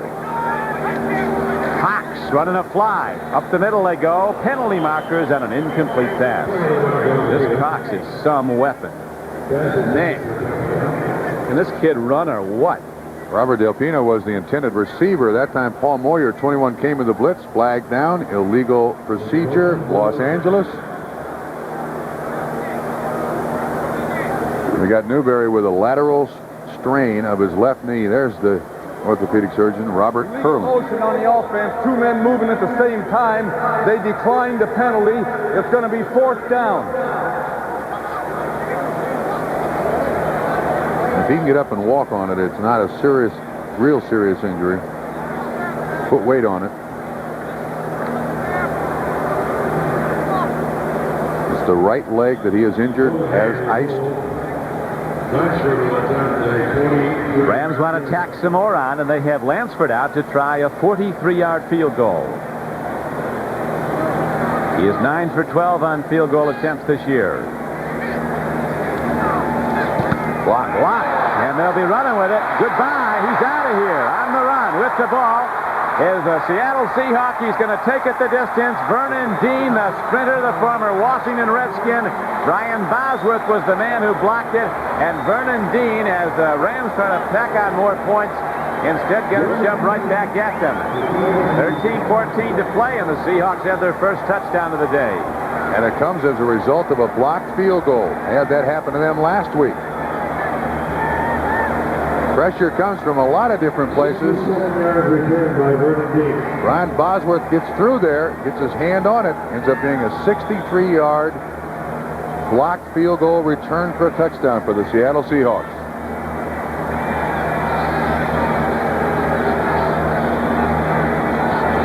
So it happens fast.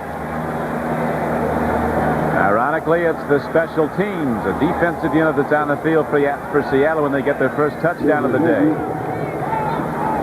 Holohan the holder. There's just too much penetration. Bosworth way in there, and he makes the block. Extra point up, and good. 5-yard penalty. Delay before he gets the football. 5 yards. Too much time on an extra point? Are you serious? Apparently he is. Let me have my book. I got to write that one down. This is a first. Again on the block. Rusty Tillman, the special teams coach of the Seattle Seahawks, never gives up on a play. Bosworth's penetration inside bounces perfectly to Vernon Dean 63 yards later. As you said, Don, Seattle's first touchdown. Room service bounce. Just the way you order it. Extra point by Norm Johnson is up and good. A lot of time left. 13-14 to play. And it's now a 31-10 game. The Rams in command still.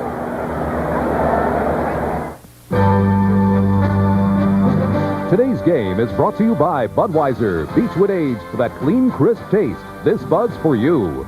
By Mazda and the exciting new Mazda cars and trucks for 1989. And by Delta Airlines. We love to fly, and it shows. Special teams coach Rusty Tillman shouting instructions now. Could be an onside kick try by the Seattle Seahawks, who just scored after running back a blocked field goal attempt. There's the onside attempt. Man, they got it. Did it get down? Yeah, I guess no it was control. Out. Did not have control. Just like a pass reception, Don, you've got to have control. Well executed by Norm Johnson. That kick is out of bounds. Rams will get the ball at that spot. Hands were on it, but the feet weren't in. This is where you do not expect it on the onside kick. He does a great job. And they just can't get it before it goes out of bounds. It's Dwayne Harper who gets his hands on the ball. The replay is probably going to look at this to see if there's any possession. Went out of bounds. That's a short free kick. 5-yard penalty, and they kick it again. They make him kick it again. Could go on for a while. That was a nice try, though. Yes, it was. 13-10 left to play in the game. Dwayne Harper almost got a hold of that ball. The only problem was Norm Johnson kicked it a little too hard. They had the Rams receiving team confused. You can see Rusty Tillman. That's what we wanted, and it didn't. This was right after the extra point. Rusty Tillman got them all together. Nice idea, almost perfectly executed.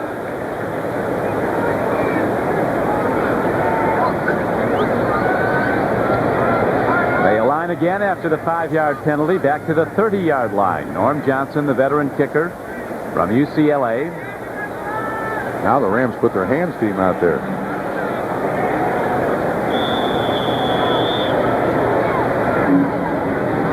We've got 9 10 guys up within 15 yards of the 40-yard line.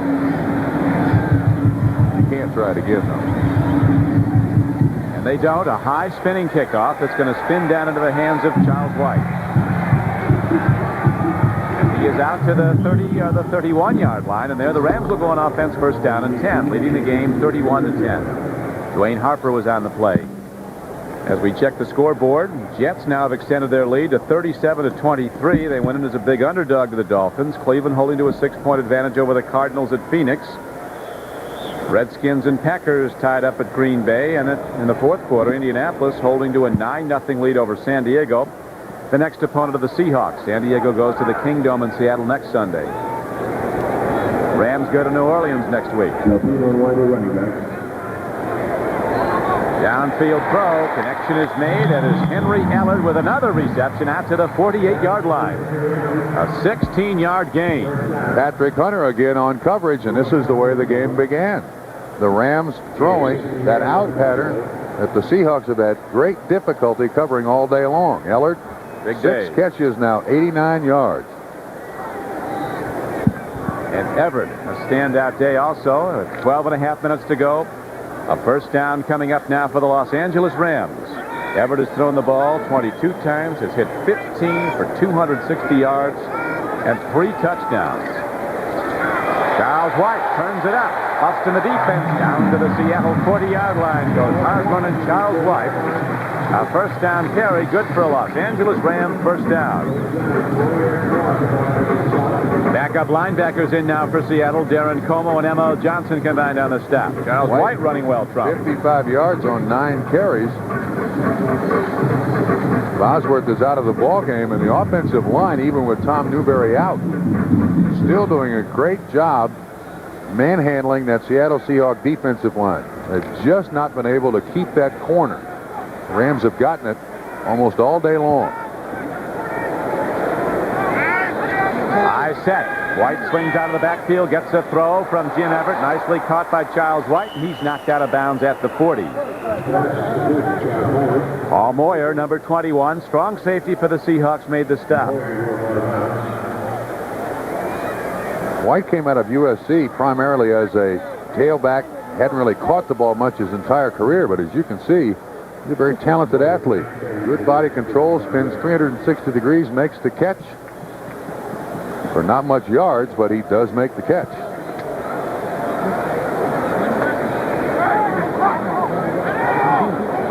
Backup quarterback for Seattle, Jeff Kemp. Could get some time here as the pitchback goes. Charles White again, coming out of second down and 10 play. He is ahead to the 33-yard line of the Seahawks where Darren Como knocked him down. So White looking to get back in game form, getting a lot of work here in the second half. With 11:10 to play, his team has been in command throughout. Seahawks were down 24-3 at halftime. They now trail the Rams 31-10. Jeff Kemp is warming up on the sideline, but he's warming up with Kelly Stopper. I think of the two, you're pretty much going to stay with Kelly Stopper here because he's your quarterback of the future. Take him out now, I don't think anything is gained. You leave him in, he may get a long reception down the field. Something for him to build on. They're down and 4, throw and a catch. To the tight end it goes, and Holohan gets down to the 27-yard line. Sure-handed tight end with his 24th catch of the year. He's been in the end zone twice. Pete Holohan was recruited to Notre Dame as a quarterback out of Liverpool, New York. The best hands on the team was switched to a wideout. Bosworth on the sideline, resting his left shoulder that's been bothering him all season.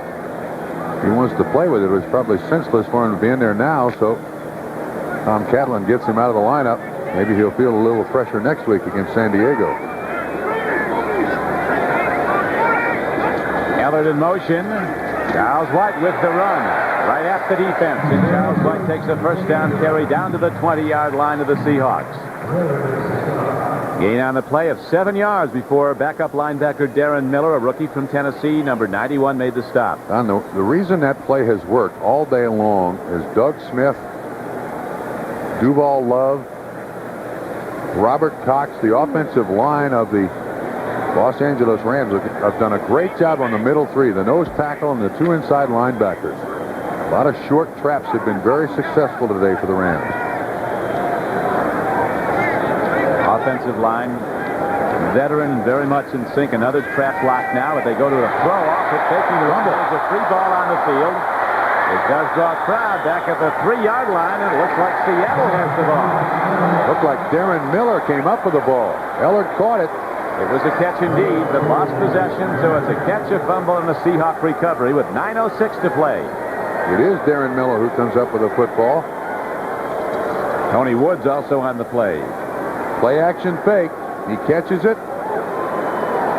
And then he gets absolutely hammered by Eugene Robinson. Ball loose, and it kind of bounces around there a little bit. Looks like Tony Woods comes up with credit for the fumble recovery. Rams are in command, but the Seahawks are still battling. As here they strip the ball from Henry Ellard, and Tony Woods comes in, number 57, and gets the fumble recovery. Yeah, but this is pretty much an indication of the day. Seahawks get the ball, but they start at their own 4-yard line.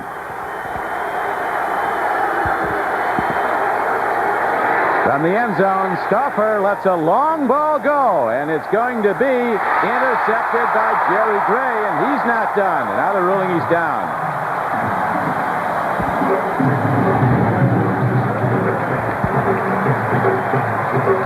So again, we have back-to-back turnovers, something we had earlier in the game. We've seen it all, and it all hasn't been good for the Seattle Seahawks as Stauffer let the long ball go, and it was picked off by the Los Angeles Rams. So where do you go from here, Mr. Trump? You've been on the short end of some of these long scores. You try to go straight to the plane. If you're the head coach, you try to consider maybe we won't show the highlights of this game or the film of this game next week. There's very little good that Seattle Seahawks have done.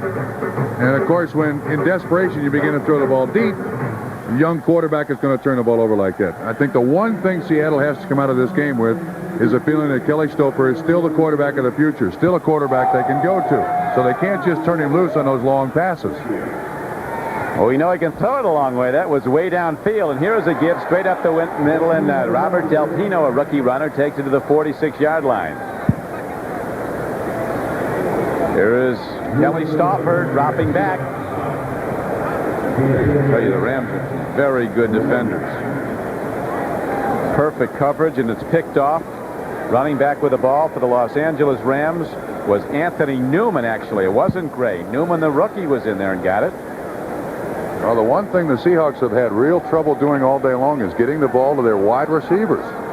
And once again, an attempt way down the field, and this time it's intercepted. So on second down and short, handoff again to Charles White. Hitting hard, and the Seahawks come hitting perhaps a bit late. No flag. Charles White on a second down and short play gained 10 yards and a first down. Eugene Robinson on the tackle. Charles White approaching 100 yards, 12 carries, 77 yards on the afternoon.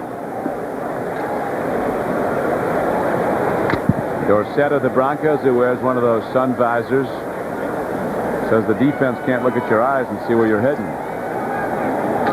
Also keep the fingers out of the eyes. Yeah, that's right. Scrapes and scratches on the face. And it's harder to grab the face mask, too, so it helps in that fashion.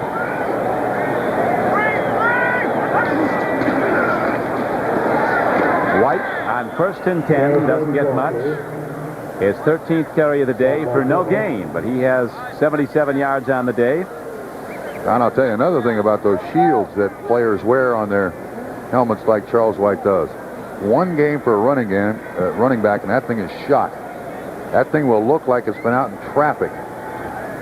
Scraped and scratched, and it's got dings in it. You can't see through it. You take a look at a linebacker's helmet after the game. Most of them are sprayed every week. Some of them come off with face masks that are bent in shapes that they can't even get the helmet on or off. These guys are nuclear powered nowadays in the NFL. But on hits, they have those backs looking out the ear hole of the helmet. And those guys stay in the game. They carry it the next time. They don't even leave the field. Next Saturday, NBC's Golf Tour 88 will be in sunny Orlando, Florida for live final round coverage of the Walt Disney World Oldsmobile Classic. 1987 Player of the Year Paul Azinger and Fuzzy Zeller lead the field of golfing greats scheduled to compete. That's next Saturday on NBC Sports. The Walt Disney World Classic final round. Here in Anaheim, we're in the shadow of Disneyland. Wasn't what Kelly Stauffer, who you just saw on the sideline, was expecting. At least the ball game. And now the throw off the flank as the catch is made down to the 25-yard line by Willie Anderson. Second-round draft choice out of UCLA with 2 exceptional catches today. Melvin Jenkins made the stop. The Rams get a first down with the clock running and 5 minutes and 35 seconds left to play. Don, there is very little the Rams have tried today that has not worked. The slant pass because of the soft coverage by the cornerbacks. Willie Anderson watching the big screen TV. He's watching that catch and likes what he sees. The running of the Los Angeles Rams has been just the way John Robinson would draw it up on the board you hope for. Everything has gone right for the Rams today. They'll make the turn to the second half of the season with a 6-2 record. They go back to the run. Del Pino, the rookie, takes it straight ahead. A lot of pro scouts had him projected as high as a second-round draft choice. In some of the combine workouts, Del Pino did not show blazing speed, and he wasn't taken until the 5th round. But he's played like a first-rounder. He plays on every special team. One of their leading tacklers on the special teams. An excellent blocker. A fine receiver. I already saw that on his touchdown catch in the first quarter. You can find places like that on your team, whether he's got foot speed or not. Wide to the left is Michael Young. Anderson off the right flank as a penalty marker goes down, and Charles White takes it inside the 20, but the play has been whistled dead. I think we just talked about it. Robert Del Pino, I believe, left early. Right tackle, false start. Right tackle. It looked like Del Pino left early, too. Well, as long as one does, they might as well do. Sure. Robert Cox, number 72, left early.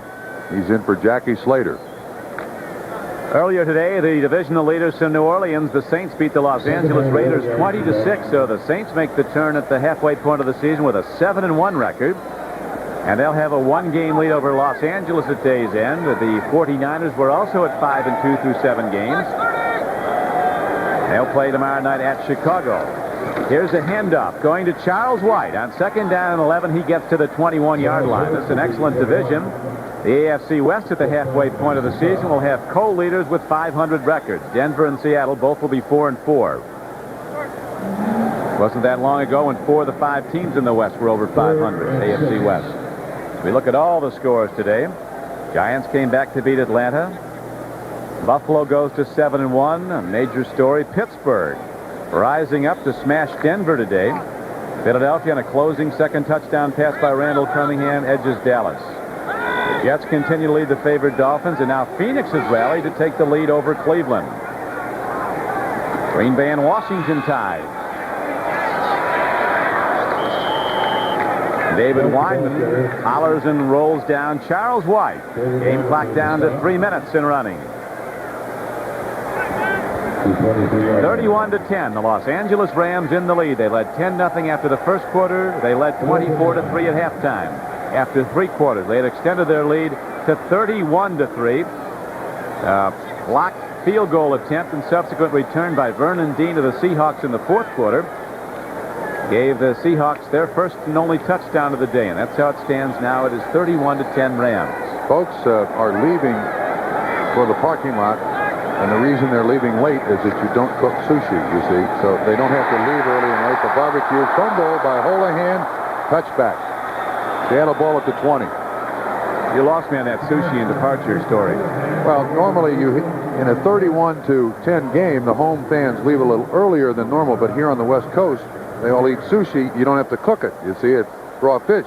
They don't they don't light the barbecue, so they leave late and still have their post-game repast. You understand? Don't ask me tough questions. Just believe me. They don't leave here early. But they are leaving, and with a smile on their faces, these Ram fans, as the Rams continue to dominate. This is Don Criqui with Bob Trumpy back at Anaheim Stadium. 2:25 left to play. The Seattle Seahawks trailing in the game 31-10 have just taken the ball back on a fumble recovery in the end zone. They come right out into the shotgun formation with Jeff Kemp at quarterback. He throws out of the backfield to John L. Williams. This is a backup runner in the game now as they go to Tommy Agee, a backup fullback.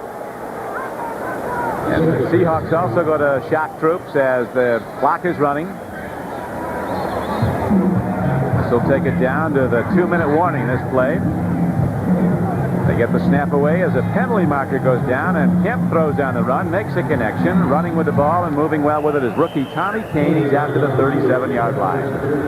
Penalty marker is down, though, and the clock is down to 1:54 to play in the game.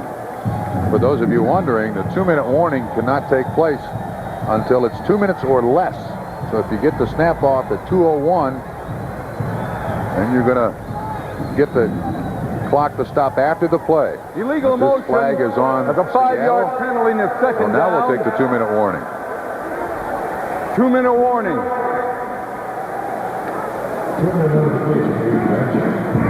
2-minute warning is given, and we'll be back to Anaheim Stadium after this.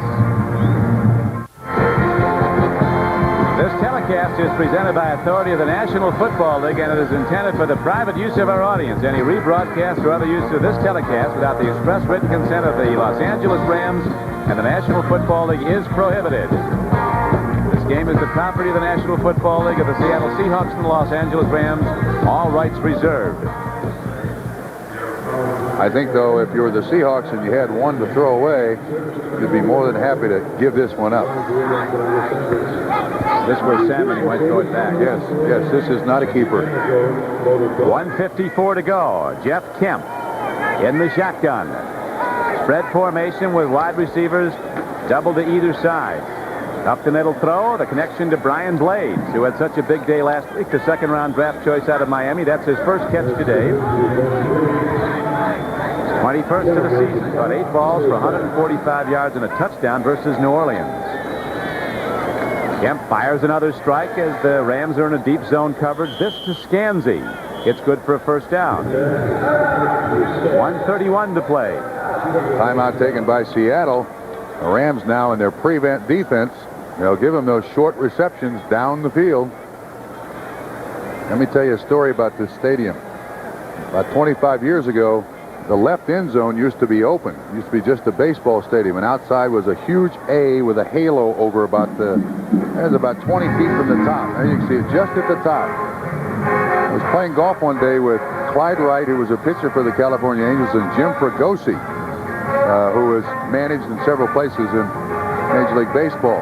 And they were a little bit under the weather, made a bet. Clyde Wright said he could hit a golf ball through the A and above the halo, and Fregosi took him up on it. When he came out here, he bribed his way in with the guard, stood at home plate, and the second shot went through the A and above the halo. This has been after a dosage of adult beverages, or? Several. A mega dose of adult beverages on their part, not mine. No. Here comes Kemp on the run, crosses midfield, turns it up, and gets out of bounds. So Jeff Kemp with a chance to play, the 8-year veteran from Dartmouth. No touchdown throws this year and 4 interceptions for Jeff Kemp. Running well, a 21-yard gain. The report card, Stouffer, not bad except for the 3 interceptions. One of the things that they liked about Kelly Stouffer is that he had not turned the ball over. He had not thrown the interceptions. Warner's yards came primarily in the first quarter. Everett was spectacular. His 3rd straight game with 3 touchdowns. Jim Everett. Big time. Kemp out of the shotgun, deepens his drop, throws and connects. Tommy Kane, who played at Syracuse and was drafted in the 3rd round by Seattle, makes the play. Now, there certainly should be no argument for those fans in Seattle as to who should start at quarterback next week. Kemp is playing against a prevent defense. The Rams are allowing those short completions. Kelly Stouffer, until Dave Craig gets back and healthy, I believe, should be the starting quarterback of this team. Jeff Kemp slides to a halt, and 3 guys hit him anyway. He does call a timeout. The Seahawks have just one remaining and too much ground to make up. They're out of road as they're down 31-10. 51 ticks left on the clock here at Anaheim Stadium. Don Criqui with Bob Trumpy. The Los Angeles Rams have been in command throughout. They now hold to a 31-10 lead. And now it's time for the Most Valuable Player Award, sponsored by Budweiser. And today's MVP is quarterback Jim Everett from the Los Angeles Rams. Budweiser will make a contribution to the United Way on behalf of all the MVPs selected in today's game. Thrown 9 touchdown passes in his last 3 games, including this one. For the season, he has 19 touchdown passes, only 5 interceptions, and in 8 games he's been sacked just 13 times. Now Kemp on a quarterback draw, takes it towards the goal line. If Kemp's not down, there's a penalty marker down. He goes into the end zone, but it might not go. Another flag against Seattle. 26 yards into the end zone by Kemp. Jeff Kemp now just learning the bad news. 41 seconds left to play. The illegal block. The Seahawks will get the first down. It'll be from the spot of the foul. The offense. That's a 10-yard penalty.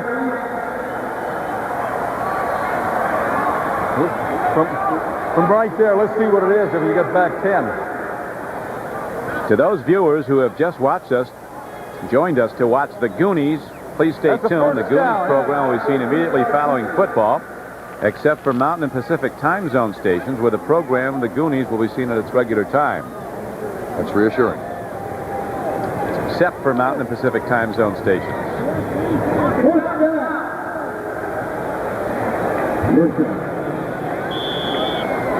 Coach Knox will rally his troops back to come to play another day. They'll be out in the Kingdome, sold out, season ticket basis, with 29,000 on the waiting list. They'll have that group from Alaska, too.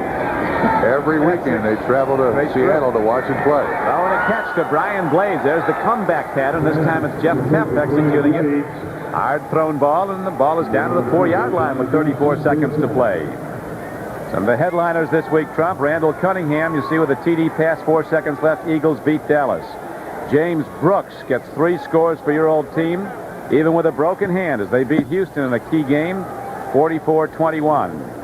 Carl Banks, 16-yard fumble return for a touchdown, helped the Giants rally to beat Atlanta.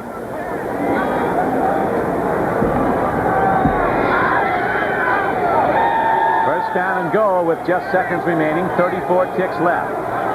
31-10 Rams lead. Seahawks trying to score. Agee, an Auburn back runs and is driven back. Making the stop on the play was rookie linebacker Fred Strickland, number 53 from Purdue, who had a standout college career, including 22 tackles in 1 game against Notre Dame. Seahawks out of timeout, so Jeff Kemp just throws the ball into the ground to give his team another chance.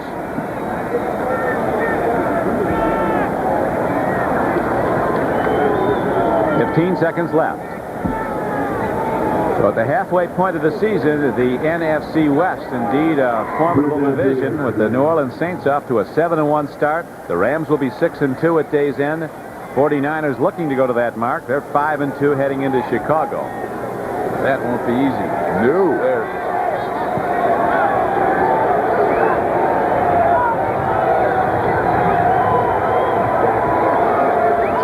Out of this game, believe it or not, with a 4-4 record, yet is a first-place team in the AFC West. Incomplete at the end zone. Goal line throw. Coach John Robinson with the peaceful demeanor of a man whose team is cleaned up. The only question John Robinson will have all day is whether Tom Newberry is hurt. Will he be able to play next week when they go to New Orleans to play the Saints, as you look at the scores?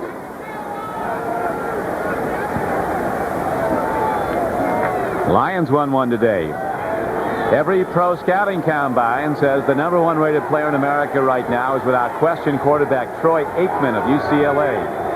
He'll be the first player picked in April, is the way things are now. This is a free ball in the end zone, and it looks like the Rams got it back. Thanks to spotters Jason Stein and Steve Richmond, and to our NBC statistician Dennis Mnuchin. Our producer today has been David Dinkins Jr. Our director, John Gonzalez. The executive producer of NBC Sports, Michael Weissman. The coordinating producer of NFL football, Ted Nathanson. Associate director, Ray Benassi. It goes as an interception in the end zone.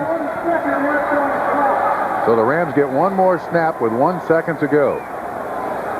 And Mark Herman comes in for the snap. Now this ball bounces off the official. Kemp is waiting, throws it. It stays in the air. Intercepted in the end zone. James Washington. Rams ball. So that'll close it out. Our stage manager today, Francesca Bellini, as the game clock shows just 1 second to play. And the Los Angeles Rams will hold to a 31-10 count at the end. They put it away in truth early in the day. This is the don't make a mistake. Down goes the knee. Mark Herman gets a little time towards his letter, coming in for the last kneel down, and Coach Robinson heads off the field, a winner again today, 6 of 8 times in the first half of the season. Old friend Chuck Knox. And that is the story from Anaheim. We'll return to Anaheim Stadium.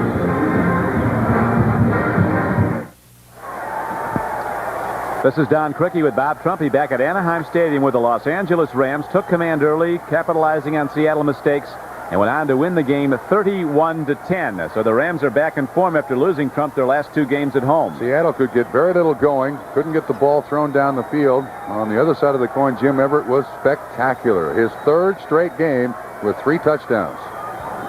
Immediately following football coverage, we will present the Goonies program, except for Mountain and Pacific stations, where the program will be seen at its regular time. Now for Bob Trumpy, this is Don Criqui at Anaheim Stadium as winners tell jokes and losers say deal. Coach Robinson and quarterback Everett. This has been a presentation of NBC Sports, the leader in innovative sports television.